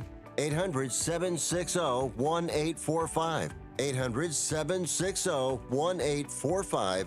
That's 800-760-1845. This is Sarah Silver with your Fox Valley forecast. This afternoon, mostly sunny with a high near 80, temperatures falling to around 78. Tonight, partly cloudy with a low around 58. Tomorrow, a slight chance of rain showers between 9 a.m. and 10 a.m., then periods of showers and thunderstorms. Mostly cloudy with a high near 74. Currently, it is 77 with clear skies. I'm Sarah Silver on the Talk of the Town, WRMN. Wesley Financial Group is not a law firm, and Chuck McDowell, definitely not an attorney. This is Chuck. Do you feel stupid for buying a timeshare? Don't. It's not your fault. You were most likely told you could rent it, and it was a great financial investment. And the deal was available today only. If this happened to you, contact your resort or Wesley Financial Group for help today. Call Wesley now for your free exit information kit. 800-791-1313. 800-791-1313.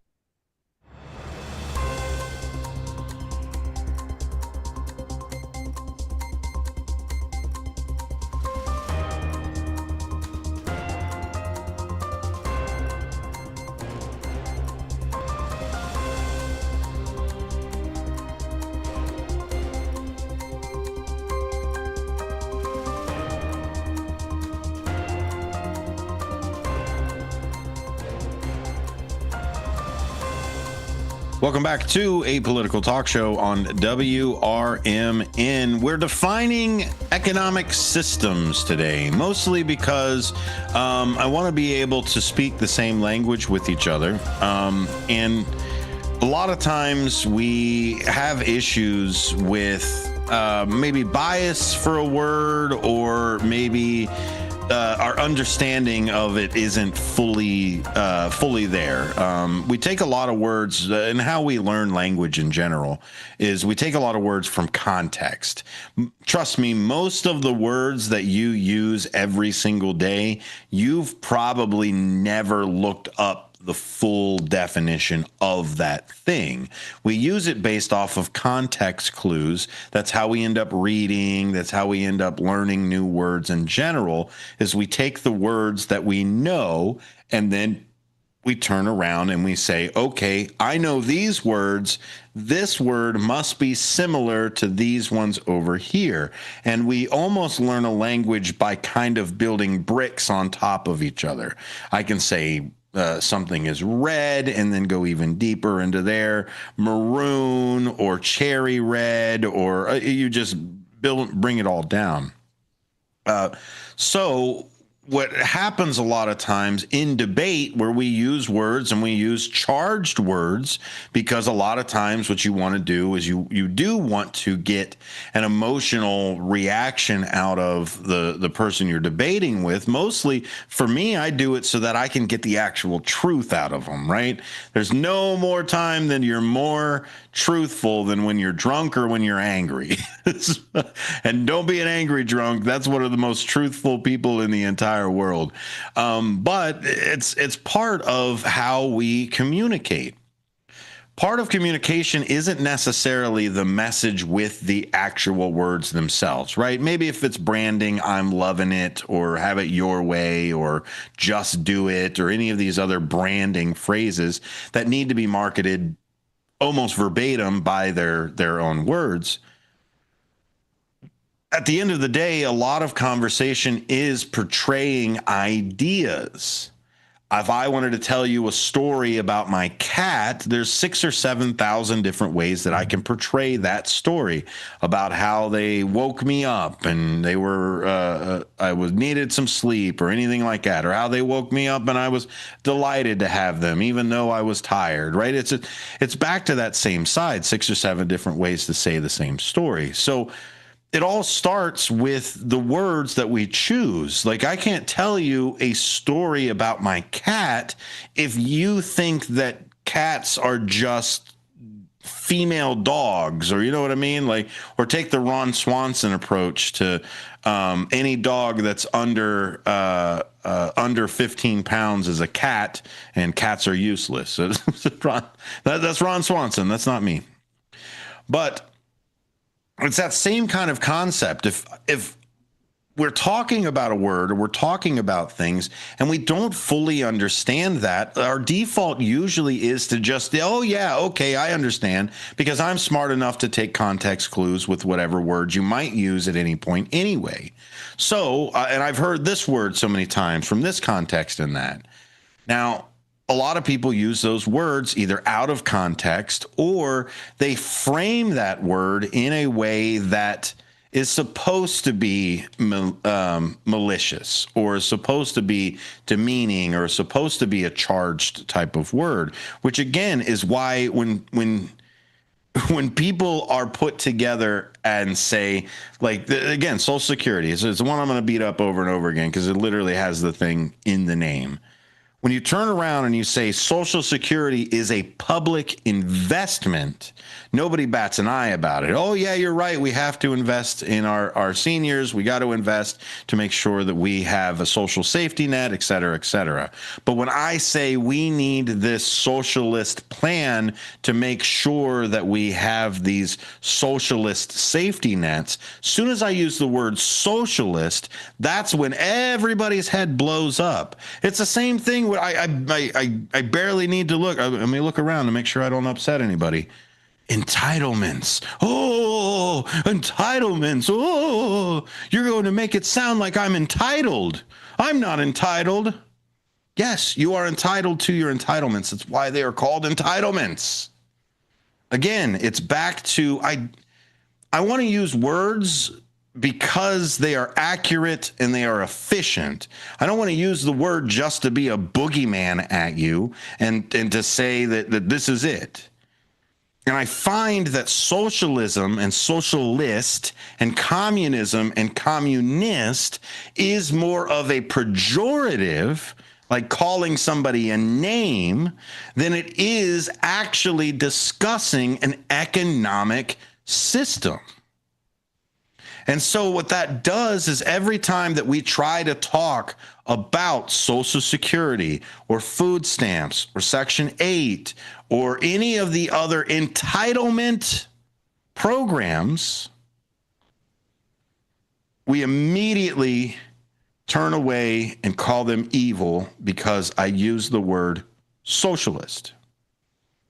Look, if you don't think that orphans that have lost their parents should be sent into the mines, if you think that that is bad, that orphans should have to go work to make sure that they can feed themselves, then you have a slight socialist tendency.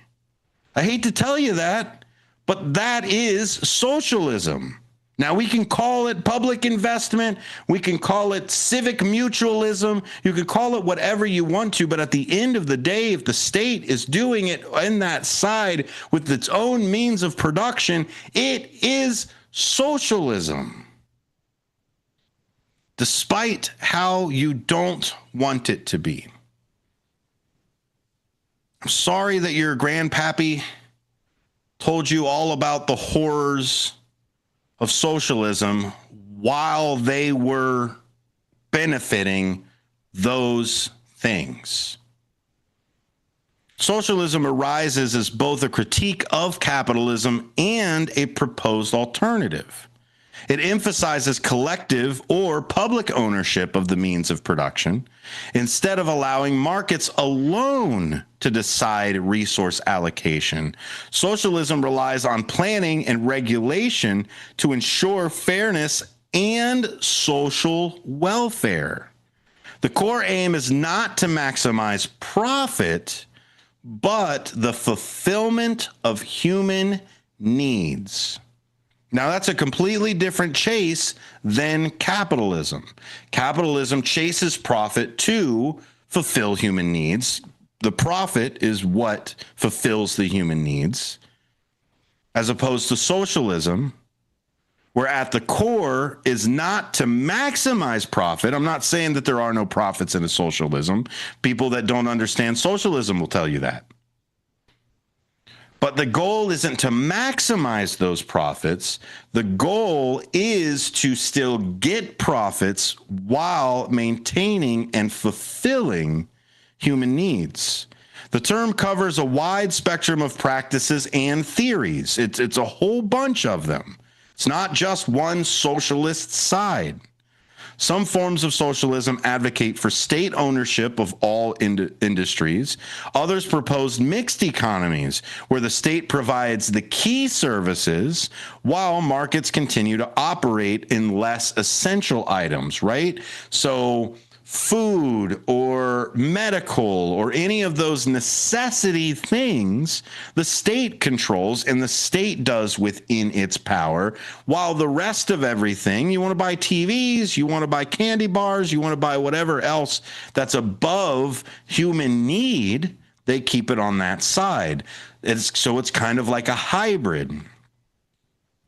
Socialism rests on these principles. Let's give them to you again.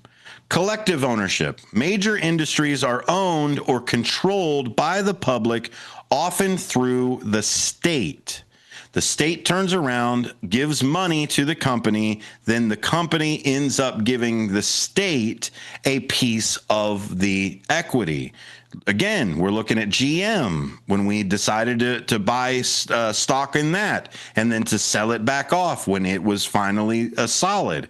We're looking at the 10% or 15% to NVIDIA. We're looking at the 10% to Intel. All of those things are socialistic tendencies. Economic planning, governments and communities guide production and distribution, aiming for stability and fairness. Social welfare as well, meeting humans' needs such as healthcare, education, housing, and is prioritized over profit. Being able to pay all of your employees a livable wage outweighs the maximization of profit for the shareholders. That is a socialistic tendency. Now, will I use capitalism to achieve that tendency? Yes, because capitalism is the system in which we live in right now. But that's not saying that doing a thing is not socialist. The other side of it is equality. Socialism seeks to reduce economic disparities and provide a more level playing field. The other side of it in socialism, in a democratic socialism as well, citizens influence economic decision-making through democratic institutions. If the U.S. was to become socialist, which the current administration is pushing towards the state owning the means of production for chips and other circuit boards, that's seizing them, that's joining in the means of production, seize it or otherwise. That's not capitalism. What ends up happening with this is now when we vote for the next president or the next Congress, they are then able to then take their shares in that company and tell the company what to do. I see why people do not like socialism. Socialism's appeal lies in focus on fairness and human well-being. It attempts to reduce inequality and ensure that basic needs are met for all: universal health care, education, and labor protections. Common in socialist-leaning nations are seen as moral goods, not necessarily the tangible goods or services that we would see in a capitalism. Sorry, I didn't turn my camera on. That we would see part of the capitalist society. This part of it, of healthcare and education and arts and all of the other things that make us human and not robots, are seen as those moral goods.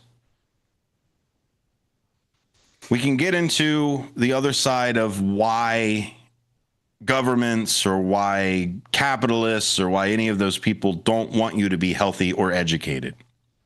We don't need to do that today. Today's all about education. So, however, socialism faces a lot of challenges. Central planning can lead to inefficiency. You're talking about big government having to facilitate all of these different things, which is why, for me, I turn socialism on its head, and I prefer a mutualism where the local community takes care of everybody, not the larger side of the federal government. The local municipalities are the ones that get the allocation and are the ones that control where that money goes to support things. The federal government just turns around and says, you have to do these things and achieve these goals. It's the municipalities that turn around and decide how they achieve those goals. Now, in communism, this represents the most radical alternative to capitalism. This is the almost exact opposite of capitalism. It's not socialism. So don't socialist, communist, I know that you don't know what those words mean when you put them together. I'm just putting that out there. Communism represents the most radical alternative to capitalism, rooted in the writings of Karl Marx and Friedrich Engels. Nobody talks about Engels. Everybody's, there's a Marxist. Marxist. Nobody ever says they're an Engelist. It envisions a stateless, classless society. In its pure form, communism abolishes private property and markets. Now, here's what they mean by private property. They do not mean your shirt. They do not mean the plate heirloom that passed down from mama and down the line. They do not mean your car. They do not mean your personal property. What they mean by this, by private property is owning the factory. Owning one person, a private person, owning all of the housing on that side, a private person owning the mine, that's what they don't want. They do not want private property and markets where it's only one or two people that own that entire market or that property. They don't mean they're coming for your mittens and they're going to they're not coming for your stuff, right? That's your stuff. That's yours. Keep it for as long as you want to. They're coming for is the means of production, the means of survival, those resources that are in there. Production is organized around this one core principle, which honestly, this is the core principle that you use at every single cookout. Again, sometimes we need a different set of rules for different situations. From each, according to their ability, to each according to need. That is communism. Communism is, if I am able to give more, then I give more because I am able and have the ability to do so. If I am unable to do that, or I have a need, like, hey, I need to eat, I need to sleep, I need to have a house, I need to all these other things, that is my need. So we all turn around and say, here you go. These are all the needs that we possibly need for everyone. Now, what's the work and who is able to get this work done? Now, again, is this pure communism? Absolutely. And this is where a lot of people go, communism has never worked. Sure, but pure capitalism hasn't ever worked. And so we can't have these pure ideologies because they just don't work in general. They have to be some sort of hybrid of these things. And so when people overuse the word or don't understand the word, it starts to muddy the water. And the only people that love mucky water are predators. They love to hide. They love to obscure. They love the turbidity in the language because you're not able to articulate who is actually screwing you over.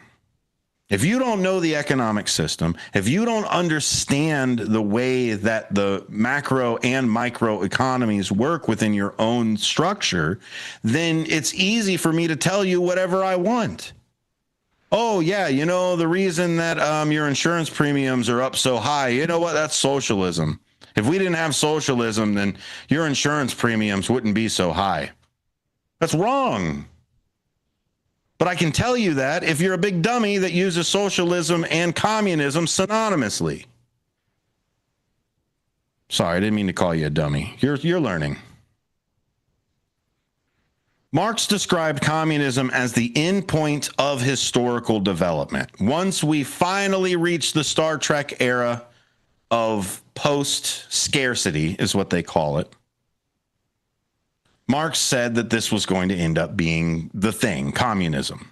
Whether or not or whatever it is, that was his intent for it. He believed that capitalism would eventually collapse under its own contradictions, and the biggest contradiction of that is to make it for as cheap as possible, sell it for as expensive as possible. Well, the problem is, as part of the cheapest possible are your labor force. And if your labor force cannot make enough money to buy your product will not be bought. And that is the contradiction that Marx put out. Look, if you want to know about the inner workings of capitalism, the Communist Manifesto is the best way to learn the inner workings of capitalism. Now, we can live it, we can be street smart, we can do whatever, but if you want the brass tacks logical conclusions of capitalism, the Communist Manifesto is it. It's mostly about capitalism than it is about communism, but whatever it is. Like most manifestos are about the grievances, not necessarily the solutions. So the core principles, well, class abolition. All class distinctions vanish because there is no more wealth, right? There is no more dollars. Workers own the fruits of their own labor, and they are equal to those things. Again, to their ability, to their need. Statelessness. Once classes disappear, the state itself is seen unnecessary because it will wither away. Now, do I believe that? Communists do. They believe that if we all had the means of production, we would then be able to turn around and we wouldn't need a government. James Madison would tell you something different. The vision of communism appeals to ideals of equality and solidarity. It promises an end to exploitation, an end to poverty, an end to class divisions. And it seeks to create a society where cooperation replaces competition. But that, again, is the utopia of a communist. In practice, attempts to implement communism overproduced authoritarian states, or often produced those authoritarian states. Soviet Union, Maoist China, and other regimes established centralized command economies marked by repression, inefficiency, and scarcity.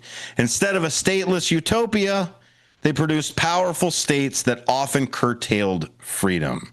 Critics argue that communism underestimates human self-interest and practical difficulties of abolishing markets that have already been established. So I hope this helps. I hope this is one of those things that you can kind of take with you about all of the different ways and the 3 different economic systems that we constantly are talking about. Everybody talks about the anti-capitalists, or we've got people that are scared of socialism and communism and think they're all the same thing. They're not. And I hope this episode showed you that they're not. And so we can stop using them synonymously. Definitions. Words matter. Words have meaning. You've got some meaning too here on Apolitical Talk Show. This is for you. We're here to educate us together. Stick around. More WRMN to come.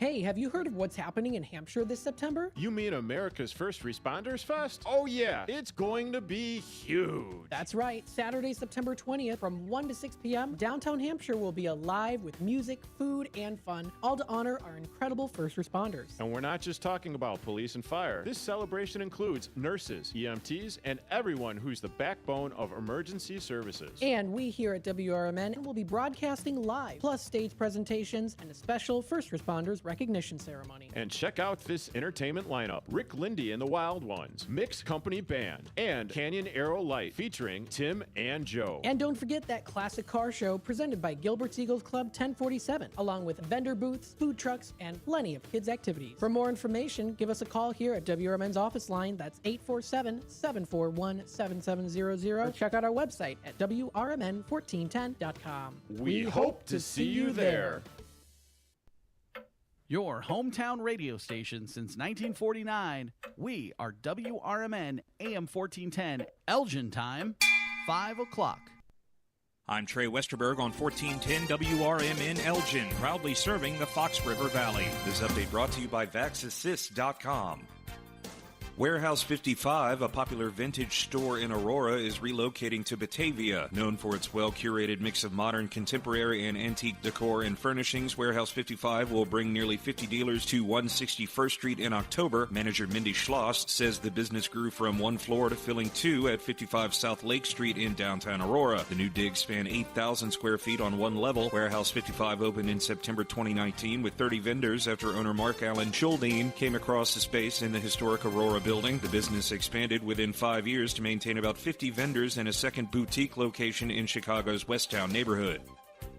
The Kane County Coroner's Office has identified a 63-year-old Campton Hills man who was killed in a rollover collision near St. Charles last week. Francesco Sarnelli died in a single-vehicle crash, which happened around 8:10 a.m. Tuesday at Silver Glen Road and Old Homestead Road in St. Charles Township. His preliminary cause of death is multiple traumatic injuries. Authorities believe the collision happened when a 2008 blue pickup truck was headed east on Silver Glen Road when it went off a curve in the road while traveling at a high rate of speed. The truck rolled before coming to a stop. Emergency responders found Sarnelli, who sustained critical injuries. He was pronounced dead at the scene. The cause of the crash remains under investigation.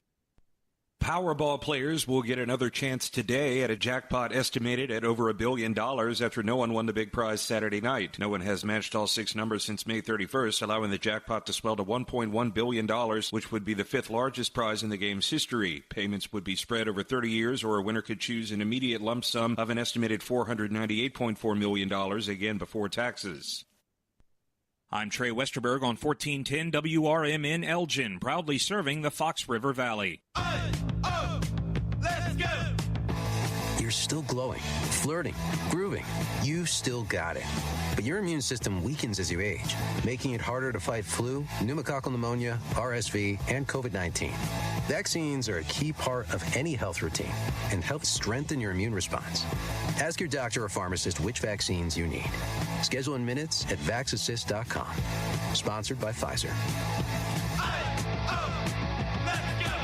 Hi, it's me, Flo, here to tell you that with the Progressive Home and Auto Bundle, you get 24/7 protection, so you're covered no matter where the day takes you. Even I added too much water to the pizza dough day? Yep. How about getting a call from my daughter to pick her up at the airport because her boyfriend is unreliable day? Especially that day. What about finding out that one of my pipes suddenly burst in my basement day? Progressive has every day covered 24/7 with the Home and Auto Bundle. Also, you have a lot of bad days. Oh no, that was all the same day. At least you're covered with Progressive. Progressive Casualty Insurance Company affiliates and other insurers. Not available in all states.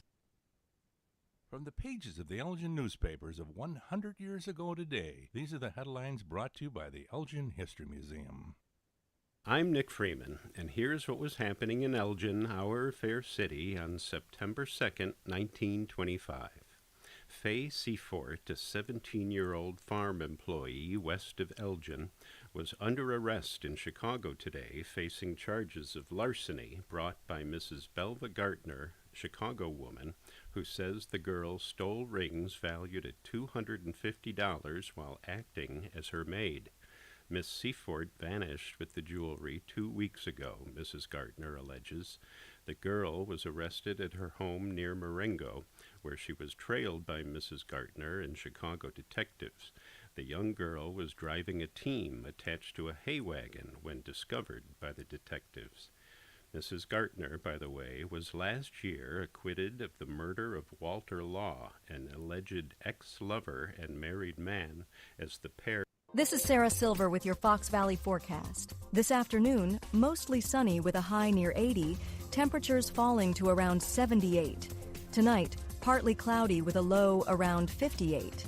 Tomorrow, a slight chance of rain showers between. It's good to see you there, Jeff. I forgot to read your stuff out. Storms.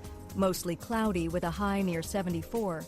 Currently, it is. I hope you had a great weekend too. Skies. I'm Sarah Silver on the Talk of the Town, WRMN. Wesley Financial Group is not a law firm, and Chuck McDowell, definitely not an attorney. This is Chuck. Do you feel stupid for buying a timeshare? Don't. It's not your fault. You were most likely told you could rent it, and it was a great financial investment. And the deal was available today only. If this happened to you, contact your resort or Wesley Financial Group for help today. Call Wesley now for your free exit information kit. 800-791-1313. 800-791-1313. Welcome to WRMN, your trusted voice in the Fox River Valley for over 75 years. We bring you fact-based news, good faith discussions, and entertainment that brings people together. From national headlines to local stories, WRMN is your home for thoughtful dialogue and community engagement. No matter the time of day, where you're listening from, or who you are always welcome here. Thanks for making us a part of your day. This is the Talk of the Town, WRMN. Businesses come in all shapes and sizes. Integrity doesn't. For more than a century, the Better Business Bureau has set the standards for how businesses should operate honestly and ethically. So when you're looking for a business you can trust, check to see who's BBB accredited and who isn't. Always choose the Better Business. Look for the BBB seal because it's looking out for you. That's why it's the sign of a better business. And find a better business anytime at bbb.org.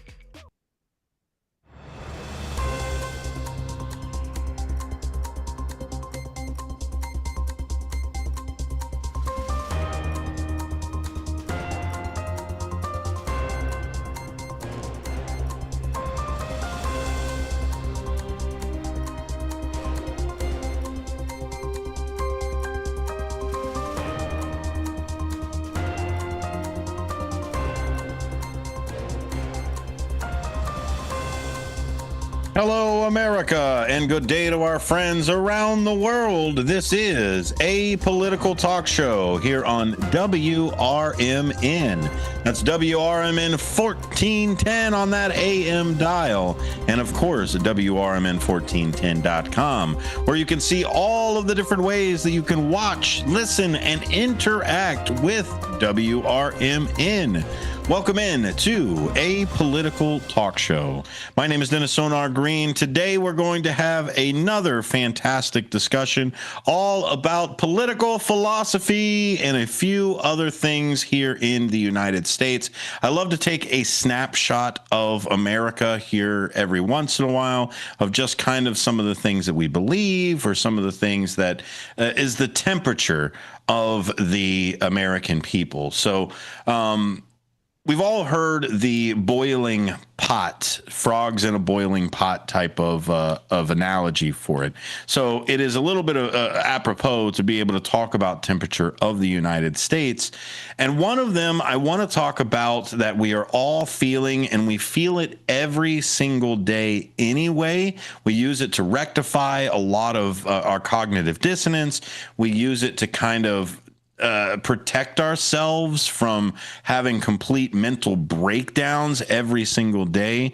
It's one of the phrases that you'll hear more and more often as maybe times get a little bit harder.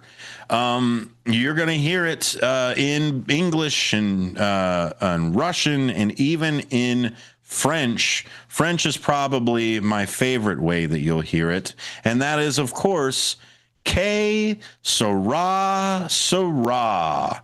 What will be, will be. Or here in America, it is what it is, right?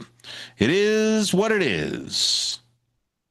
Now, a lot of this, citizens use this a lot of times to kind of, when they face injustice, right? They turn around and they're like, well, that doesn't seem fair. So instead of screaming about how it doesn't seem fair over and over and over again, and you just end up being a whiny person, or we perceive you as a whiny person, it's just not fair. Which, again, I come off across that all the time, especially when we talk about economics or even housing economics on stuff like that. Yeah, I'll be the first person to stomp my feet and say it's not fair. But it is what it is. And when citizens say it is what it is, or que sera, sera, in the face of just blatant injustice or any of the other things, they express what psychologists call cognitive resignation. It's a way of coping with dissonance and declaring events inevitable, right? It is what it is. Where does a 500-pound gorilla sleep? Wherever he damn pleases. It is what it is. I can't change it. I can't do nothing. That's a 500-pound gorilla. It's going to do whatever it does. Que sera to that 500-pound gorilla. But we don't look at it like that, right? We don't turn around and be like, oh my God, this is so bad, I'm just going to immediately do it. No, a lot of times what we end up when we say it is what it is, or we say it will be what will be, we say that mostly in almost like a depressive type of state, almost being beaten down, and almost like, well, we can't change anything, so why even bother? It is what it is. I don't like that. I especially don't like this the way we've always done it. It's one of the worst things that anybody could say to me. Now, you want to say we do this because it's the most efficient way. We do this because we've tried 17 other different ways to do it. When you say we do it like this because we've always done it like this, it tells me you don't understand why you do it. I don't think you should do anything you don't understand. It's dangerous to turn around and do that. I don't fly airplanes. I don't understand it.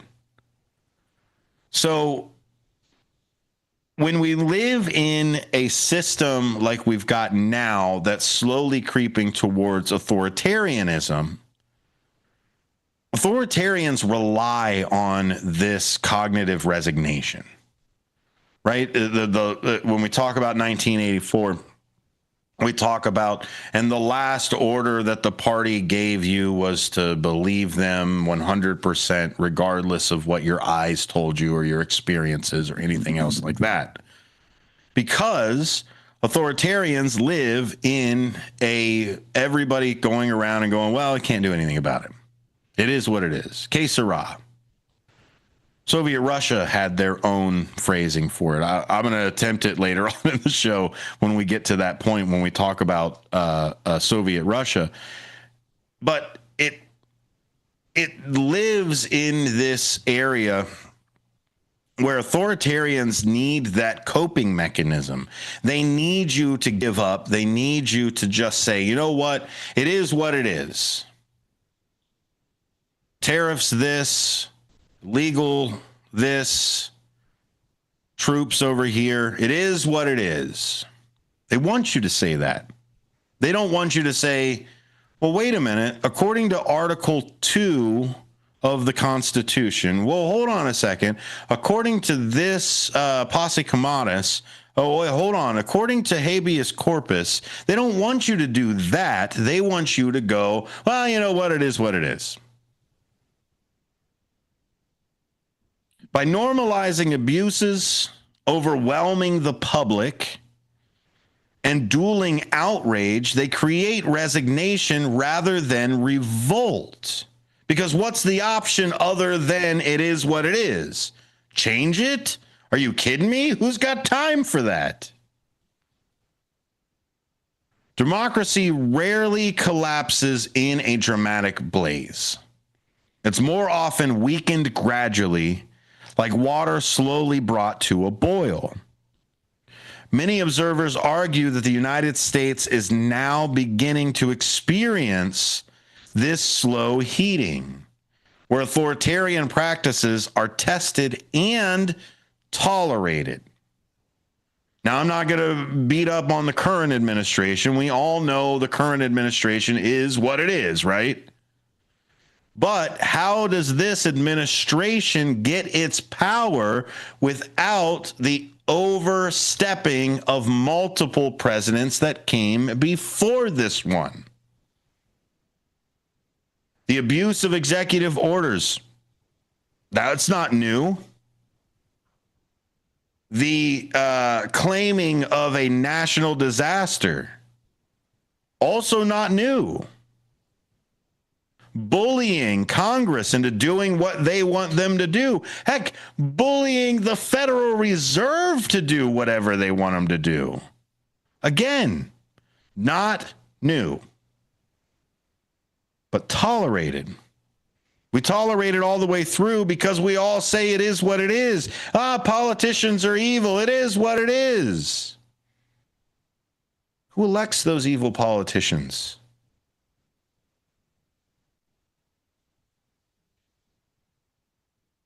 Cognitive dissonance. Let's talk about resignation just really fastly. The first one is cognitive dissonance.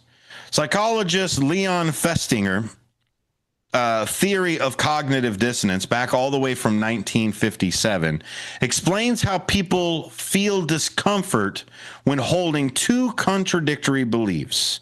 In political life, it often appears as tension between this is unjust and I cannot change it. To resolve the discomfort, many adopt resignation phrases like, it is what it is. That immediately reduces the stress, but it also undermines political agency. When you turn around and you just say, look, I can't change it, you are immediately giving up every single thing that you can do to change it. Now, if you want to say I'm unwilling to change it, okay, that's way more accurate. There's a lot of people that give up. That's up to you if you're going to feel guilt about giving up. That's on you. That's not me. You can give up whenever you want to. I don't care. The other side that we've got, and this comes from Martin Siegelman from the 1970s, this is learned helplessness. And we all seen these guys. We've all seen these political pundits. We've all seen these people that are just always helpless. They just cannot seem to organize, or they can't seem to get anything going, or they can't see. They're just victims of the system, and they just constantly whine about it. But psychologist Siegelman demonstrated through experiments with animals that repeated failure leads to learned helplessness, a state where subjects no longer resist even when escape becomes possible. Similarly, when citizens witness repeated failures of accountability, they may conclude that resistance is futile. That if they constantly see accountability being shut down, they no longer call for accountability. This, again, is part of that cooling. Look, I don't think free speech should be cooled by slap laws or slap suits. I don't think they should be cooled by learned helplessness from our side of things. I think we should always, as Americans and patriots, be a hotbed of freedom, not lukewarm. And we'll get to that and the some of our favorite political leaders. One more for this resignation. Now, this is philosophical roots of resignation. This is more of the Stoic side of things, of what you can and cannot accomplish. Stoic philosophers in ancient Rome, such as Marcus Aurelius, taught calm acceptance of events beyond one's control, not just accepting events just because they are accepted, because that I need them and I need to accept them, but accept the ones that are outside of your control. This Stoic discipline can be valuable for an individual, but when applied politically, it can justify passively in the face of injustice. 20th century philosopher Albert Camus described the absurd as a clash between human belonging for justice and the world's indifference. Camus argued that resignation is one possible response, but revolt is nobler. Now, I'm not saying that it wasn't other people like Gandhi or MLK or Kennedy or any of these other. Oh, no, wait, I am saying that. They preferred revolt over resignation. If you want to look at the podcast that we put out the other day with Elliot Serrano, Gandhi chose violence. When it was resignation and oppression or violence, Gandhi said he would choose the latter. When we come back, we're going to jump a little bit more into how authoritarian regimes use this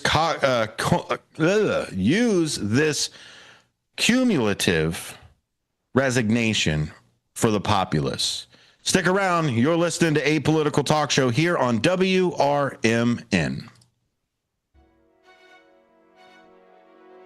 Tune in to Big Top Sports with Derek Geyer every weeknight from 6 p.m. to 8 p.m. He'll have sports thoughts from the center ring of Chicagoland and to the outer rings from across the nation. Weather from Chicago Cubs, White Sox, Bulls, Bears, Blackhawks, Stars, Fire, Boomers, whatever the national story is of the day. Geyer and his sports czar takes will either have you nodding in agreement, yelling at the radio, or in all honesty, a bit of both. With the way the Chicagoland sports and sports are in general, there's bound to be thrills, chills, and oh my God moments. So get your snacks and libations ready, because this is going to be a wild ride. Big Top Sports with Derek Geyer's quirky and insightful Fanatics take will make you feel a little or a lot better about your Chicagoland sports viewing experiences.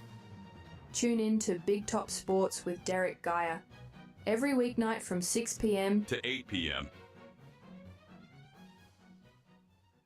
We are AFGE, the American Federation of Government Employees. We represent 700,000 federal and D.C. government workers who are the vital threads of the fabric of American life. We support our nation's military. We take care of our nation's veterans. We protect our nation's borders. We respond to our nation's crises and natural disasters. We provide services to our nation's seniors. The American Federation of Government Employees. We work for America. We are AFGE, the American Federation of Government Employees. We represent 700,000 federal and D.C. government workers who are the vital threads of the fabric of American life. We support our nation's military. We take care of our nation's veterans. We protect our nation's borders. We respond to our nation's crises and natural disasters. We provide services to our nation's seniors. The American Federation of Government Employees. We work for America.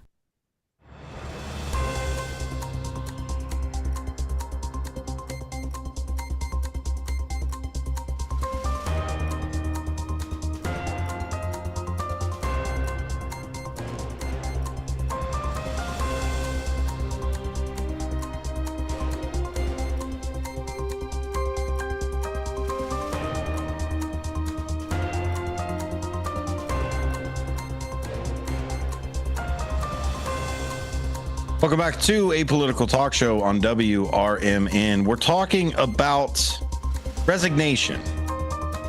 It's a cognitive ability that we all have to say, whatever. We all say it. We've had it before. It is what it is. It can't change. It would. What is the other really good one? My mom said it all the time. If it was supposed to be different, it would be.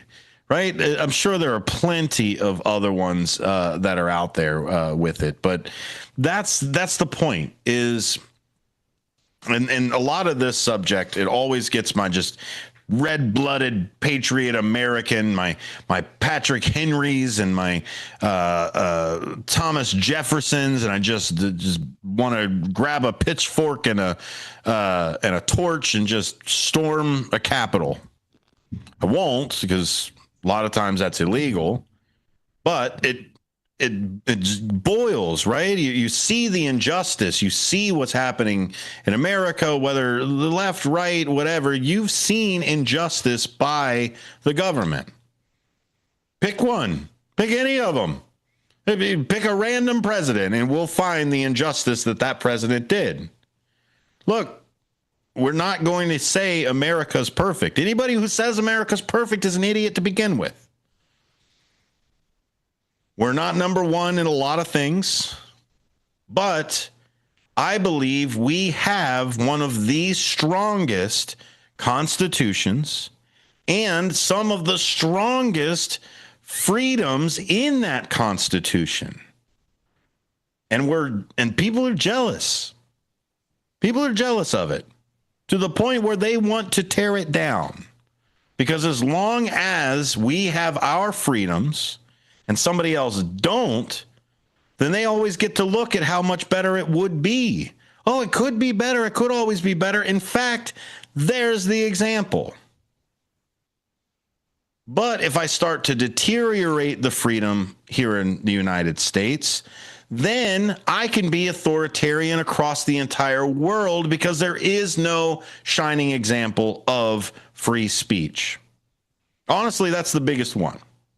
Free speech, free from religion, free to assemble, free to petition. Just the First Amendment alone is enough in the Constitution to make people jealous, to the point where authoritarians don't like it. And here's how they end up doing it. This is how they cultivate that feeling of resignation with you, where you turn around and just like, I just can't do it. What am I going to do about it, right? And that's what they want. They want you to give up first. If you give up first, then you don't have to fight later.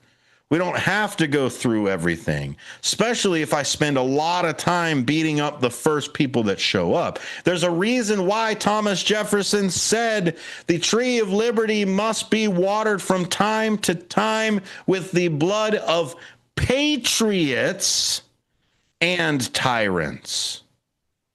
He put patriots first. We are the ones who are supposed to spill our own blood and our own resources and our own lives before the tyrants. Our sacrifice is what stops them. So how does an authoritarian regime cultivate resignation? Well, they normalize outrage. The more and more abuses that you see, it softens those terms. In the late 1920s and early 30s, German courts under the Weimar Republic dismissed violent acts by Nazis as minor excesses rather than crimes. They said, all of these things that were bad, yeah, well, okay, they were bad, but we don't want to sow division. We want to make sure that we show up nonpartisan. This set the stage for Hitler's rise. In contemporary democracies, authoritarian actions are often described as controversial or norm-breaking or unprecedented, instead of being clearly labeled as unlawful, encouraging the public to resign themselves to them instead of blatantly saying this is unconstitutional, this is unlawful, this is violent, this is wrong, this is rhetoric. Instead of saying those direct words, we get, look at how controversial this man is. Oh, he breaks all of these norms, all of the things. He must be an outsider. No, you are breaking the law. Call it out when it goes. When you normalize that side, you get back into, well, it is what it is. I guess we can't do anything about it. Overload with crises. When lies and scandals are constant, outrage becomes impossible. If you constantly lie to me, I can't constantly be mad at you for lying to me. Eventually, one of us will get tired. And I doubt the liar gets tired. The Washington Post documented over 3,000 false or misleading statements by the U.S. President Donald Trump during his first 4 years in office. 30,000. Sheer volume of misinformation created exhaustion. Many citizens stopped trying to distinguish truth and falsehoods. Lengthy investigations also stall those prosecutions. If they do break the law, we all think that they broke the law. We see that they broke the law, and we cannot get the conviction because we cannot get it to trial. We lose faith in the government again. This is the exact playbook of an authoritarian regime. Tire you out. Can't be mad all the time. It takes too much energy to do that. So they get you tired and you finally say it. Finally say it. It is what it is. Stick around after this. I'm Trey Westerberg on 1410 WRMN Elgin, proudly serving the Fox River Valley. This update brought to you by VaxAssist.com. The Kane County Coroner's Office has identified a 63-year-old Campton Hills man who was killed in a rollover collision near St. Charles last week. Francesco Sarnelli died in a single-vehicle crash, which happened around 8:10 a.m. Tuesday at Silver Glen Road and Old Homestead Road in St. Charles Township. His preliminary cause of death is multiple traumatic injuries. Authorities believe the collision happened when a 2008 blue pickup truck was headed east on Silver Glen Road when it went off a curve in the road while traveling at a high rate of speed. The truck rolled before coming to a stop. Emergency responders found Sarnelli, who sustained critical injuries. He was pronounced dead at the scene. The cause of the crash remains under investigation. Powerball players will get another chance today at a jackpot estimated at over $1 billion after no one won the big prize Saturday night. No one has matched all 6 numbers since May 31st, allowing the jackpot to swell to $1.1 billion, which would be the 5th largest prize in the game's history. Payments would be spread over 30 years, or a winner could choose an immediate lump sum of an estimated $498.4 million, again before taxes.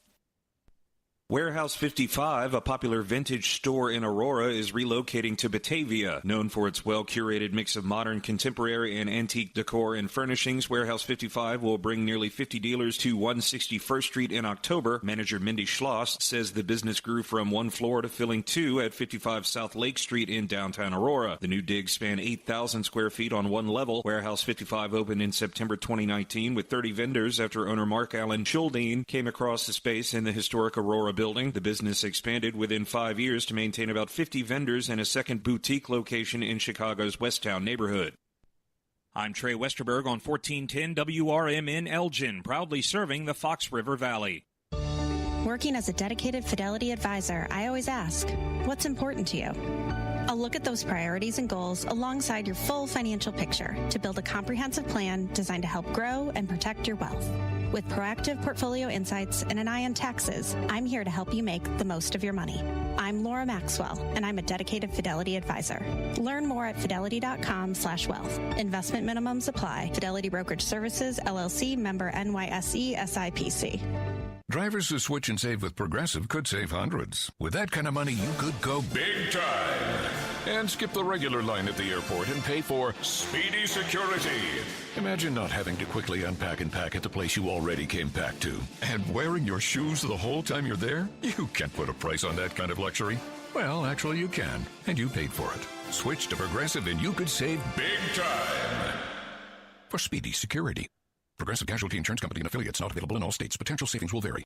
This is Sarah Silver with your Fox Valley forecast. Tonight, partly cloudy with a low around 58. Tomorrow, a slight chance of rain, showers between 9 a.m. and 10 a.m., then periods of showers and thunderstorms. Mostly cloudy with a high near 74. Chance of precipitation is 70%. Currently, it is 76 and overcast. I'm Sarah Silver on the Talk of the Town, WRMN. If you need to hire, you know it takes time. Well, what if you could meet with qualified candidates the very next day? Now you can with Zip Intro from ZipRecruiter. You simply pick a time and it does all the work of finding and scheduling qualified candidates for you. Then you choose who you want to talk to and meet with great people on back-to-back video calls as soon as the next day. Try Zip Intro for free at ZipRecruiter.com/free. Zip Intro. Post jobs today. Talk to qualified candidates tomorrow.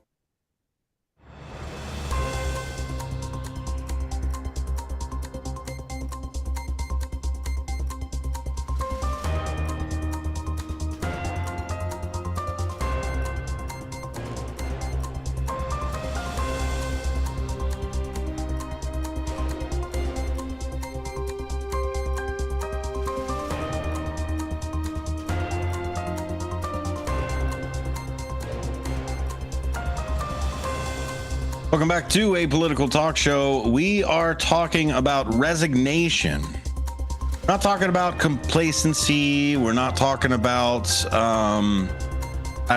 opposite of resignation, the willingness to fight or change or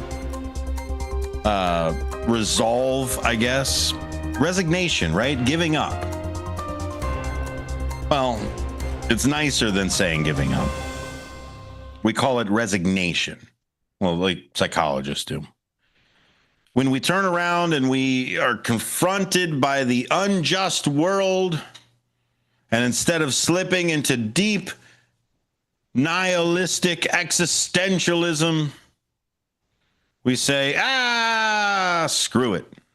It is what it is. It's a way for our brains to protect ourselves from just slipping into the madness of entropy. So leaders or bad faith actors can actually use that mechanism. Just like they change the colors of products to make sure you buy them, just like they have all of the different ways of manufacturing your own consent or your own brand awareness or any of the other ways that they do it. Trust me, they're constantly working on things. Any good app that's out there hires a psychologist to make sure that it's maximizing the amount that's going. And so authoritarian leaders will do the same thing. They understand the way that people move almost more than a capitalist does because they have to have more control. But they use these things, and a lot of the ways that they use it to normalize outrage, overload us with crises. But another way is perform futility. Lengthy investigations, stalled prosecutions, legislative deadlock all create the impression that nothing changes. If you never change anything, we all assume that nothing ever is going to change. Again, back to it is what it is. According to the Pew Research Center in 2022, only 20% of Americans trust the federal government to do the right thing most of the time. Now, that's not because of this current administration or even the last 10 years of politics. That has been going down ever since the neoliberals took over. But historically, when Congress does not get anything done, right? How long have we been talking about Romney Care, where it went from Romney Care to Obamacare to the Affordable Care Act to all of the other things? How long have we been talking about the border? How long have we been talking about housing? How long have we been talking about World Trade Organizations? How long do we talk about these problems when nothing gets fixed so that we all resign to que sera? And what this does is an authoritarian can grab onto that, and they can actually encourage that cynicism by spreading the idea that all politicians are corrupt, right? We throw that axiom out there and say, all politicians are corrupt. Prove me wrong. And when you get proved wrong, you're able to then, what about this? What about that? The whataboutism will always get you, especially all politicians are corrupt. That works in a few different ways. First off, it gets you not to trust the system. Secondly, it gets you to excuse corruption. Oh, well, everybody's corrupt. Let that guy have his corruption. This guy over here is corrupt over there. How many times have you been in a conversation and you've pointed out corruption from one side and the other guy just says, well, all politicians are corrupt, and then never give you an example? Authoritarian actors paralyze reform. Comparative studies of authoritarian regimes show that some governments tolerate corruption precisely because it encourages public apathy. Because if I let this one little corruption get through and it gets over to the news and everything else, the next time there's a big corruption somewhere, I can point at that little corruption and say, see, we didn't mess with that guy. Why would you go after this guy? Citizens believe all leaders are equally corrupt. They see no reason to demand anybody to be better. Demand your politicians be better, or stop voting for the party. Stop it. Then we've got the punish, then tolerate. Because the first people that are going to jump out are the most passionate. The first people, the canaries in the coal mine. Not necessarily the Chicken Littles, but they are going to be shown as Chicken Littles. Oh, the sky is falling, not the holy crap, there's a gas leak and we're all going to die. Regimes often suppress protest harshly in the early days. As soon as the protest comes up, boom, you crack down. You crack down. As soon as it starts to get too big, you crack down. Because what that does is it discourages more. If they constantly crack down, they discourage you to do anything. Weimar Germany, courts minimized Nazi violence, eroding public faith in democracy. Many citizens resigned themselves to the inevitability of authoritarianism. How many of you are in that path right now? Oh, well, you know what? If it helps clean up the crime, I don't mind a few more soldiers on the street. Benjamin Franklin said that if you give up liberty for security, you deserve neither. If you think that there should be more military enforcement on our streets, you're wrong. Here's the other side of it. We are spending over $1 million a day to have the National Guard there in D.C. Of course, crime is going down when you fund the police. Didn't see Biden take police funding away. I saw this administration take funding away. Yeah, sure, you might have the left that cries defund the police, but this current administration actually did defund the police. So yes, if I was to throw $1 million a day at a problem, I could probably figure it out in a couple days.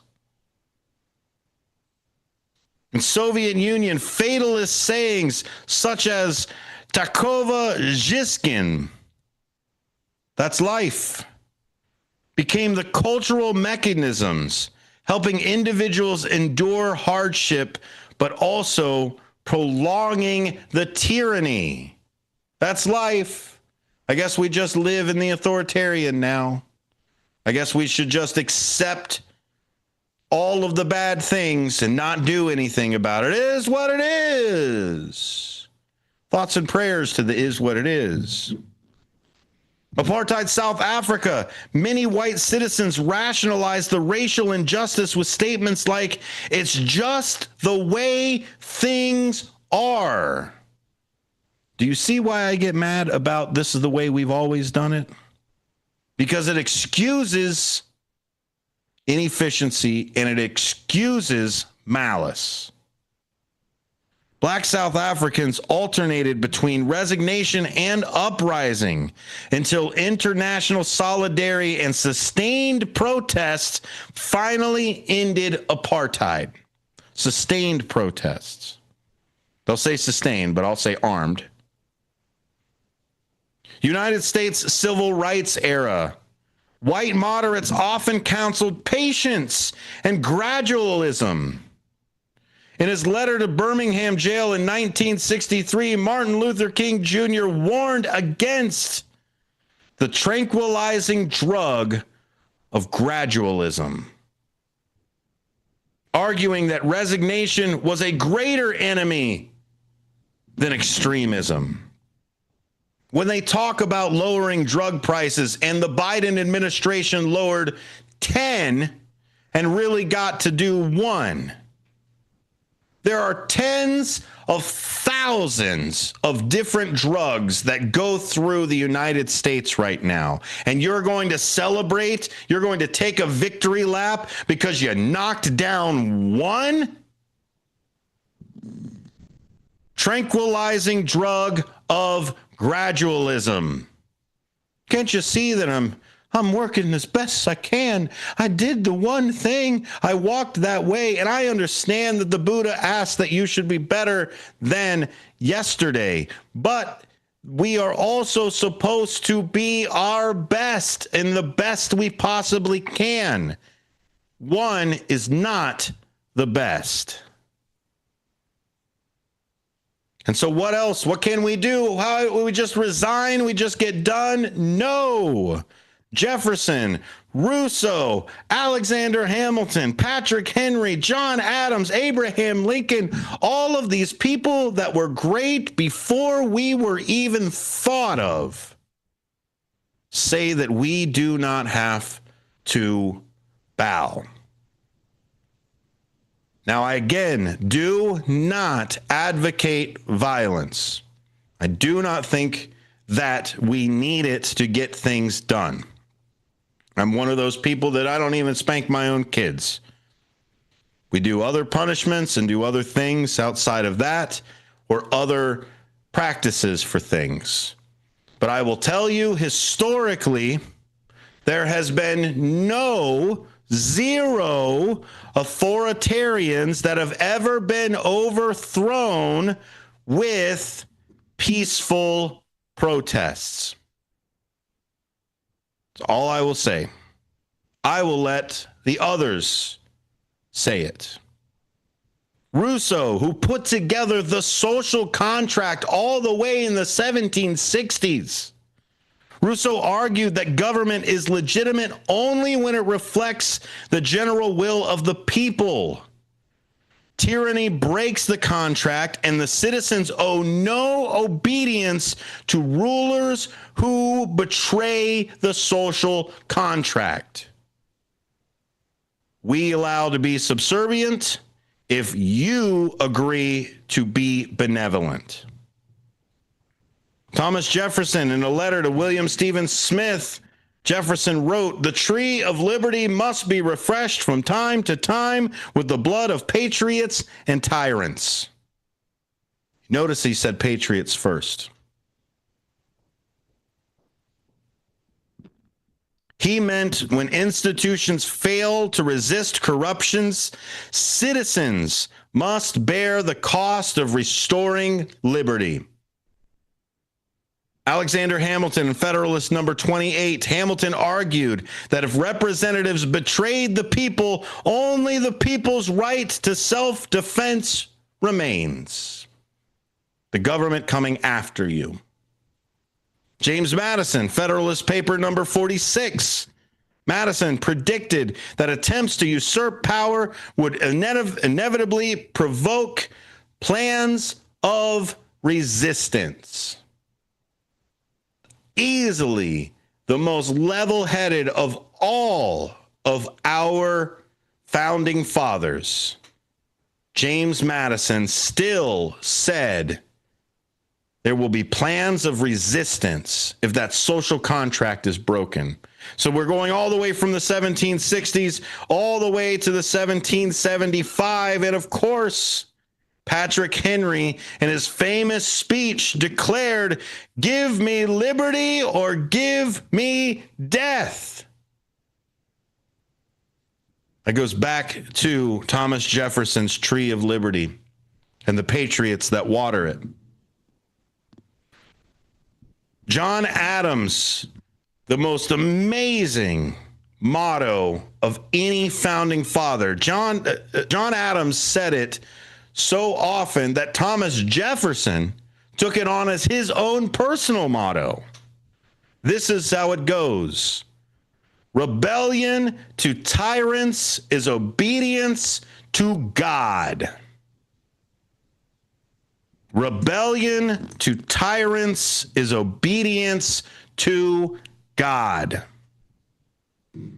And even Abraham Lincoln, who had a rebellion himself that he had to control. As a young congressman, Lincoln affirmed that revolution is the natural right of the people. As president, however, he argued that secession by the southern states was illegitimate because it sought to preserve slavery rather than preserve liberty.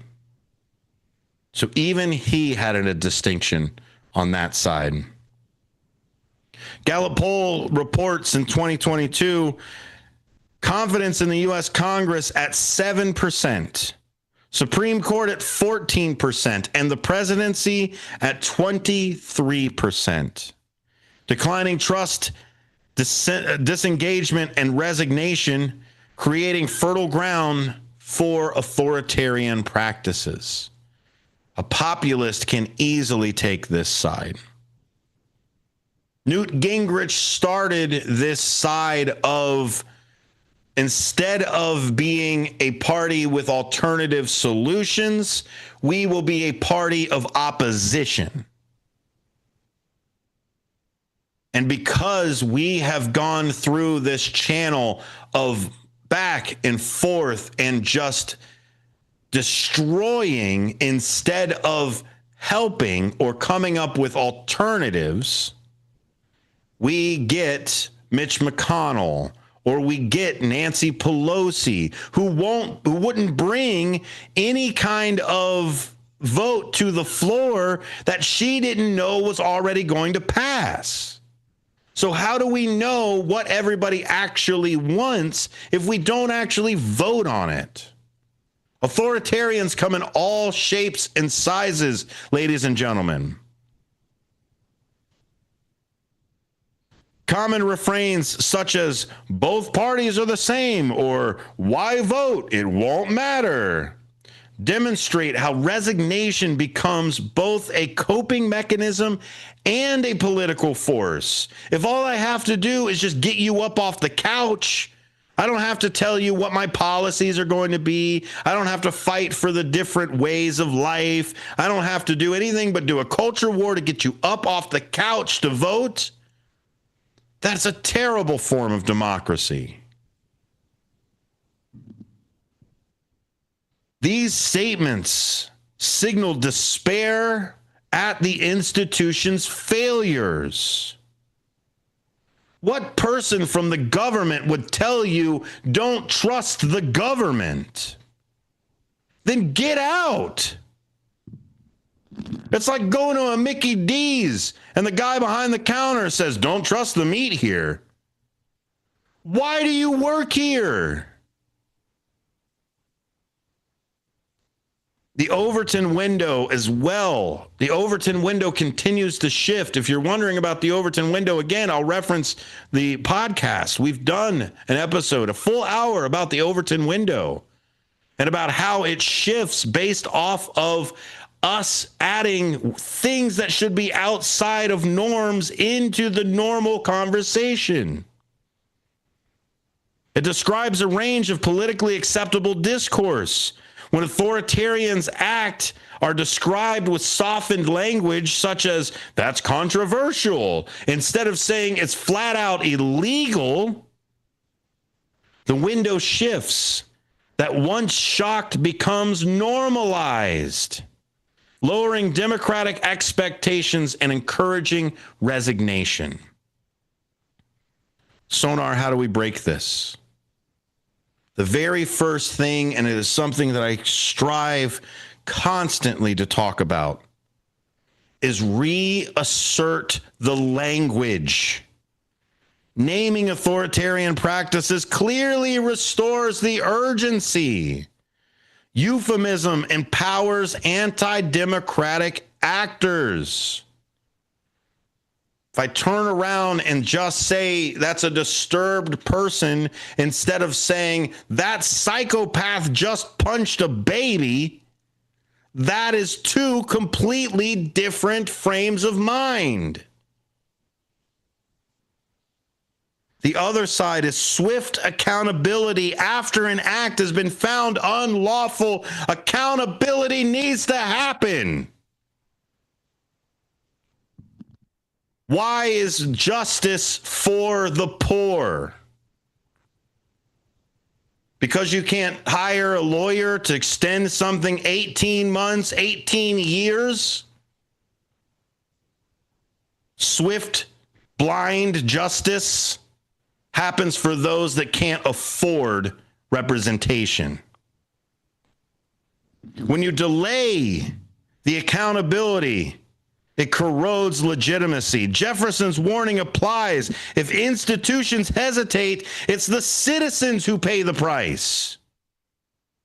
As we start to degrade our own institutions. How do we break resignation? Collective action. Peaceful protests provide legitimacy, but the credible threat of escalation provides the leverage. Historically, both have been necessary to win change. They'll tolerate a protest that has all kinds of rainbows and everything else on it. What they won't tolerate, and they have shown time and time again, even if it is peaceful, they will not ignore an armed protest. I'm not saying violent. You didn't hear violent. You heard armed. It is the threat. It is the reminder of the Second Amendment. It is the reminder to our government that the social contract is through us. And it is both the peaceful, massive protests and the targeted displays of our power that they will listen to. The other side of why we do this here on Apolitical Talk Show, we have to resist cynicism. We have to resist cynicism. We cannot continue to turn around and resign ourselves constantly and say, oh, well, all politicians are bad. Oh, they're all corrupt. Oh, well, the government can't do anything. That problem right there is you are feeding into it. Authoritarianism thrives when citizens resign themselves with phrases like, "it is what it is." From Jefferson to Douglas to King to Kennedy, leaders across centuries have warned that liberty requires vigilance, not resignation. Institutions must act swiftly to defend themselves against bad faith actors, or citizens will bear the cost of restoring freedom. Jefferson's maxim endures: patriots bleed first. Let's go over to the side. Michael Scott comes in. These days, the poor get away with a lot with judges that let them go with a slap on the wrist, especially over the past 5 years. Yeah, there's been a lot of the cashless bail and a couple other things that are in there. But again, it's part of the side of things that if the punishment is a fine, it's only a crime for poor people. So that's what a lot of the crimes are, crimes for poor people. Thanks for listening. Apolitical Talk Show is here Monday through Friday, starting at 4, goes all the way to 6 most days. We've got Free Speech Friday floating around as well with the Free Speech Friday panel. Stick around, find Apolitical Talk Show on your favorite podcasting platform. I'm out. Children are the greatest joy and our best hope for a better future. Friends, they are the future. But did you know that millions of kids right here in our own backyard are facing hunger every day? Without healthy food, it's harder to grow, to thrive, to feel their best. The impact when children don't have enough to eat is tremendous because when you're hungry and your basic needs aren't being met, you cannot learn. Every child deserves to be fed. This is a problem we know how to solve. Food is not just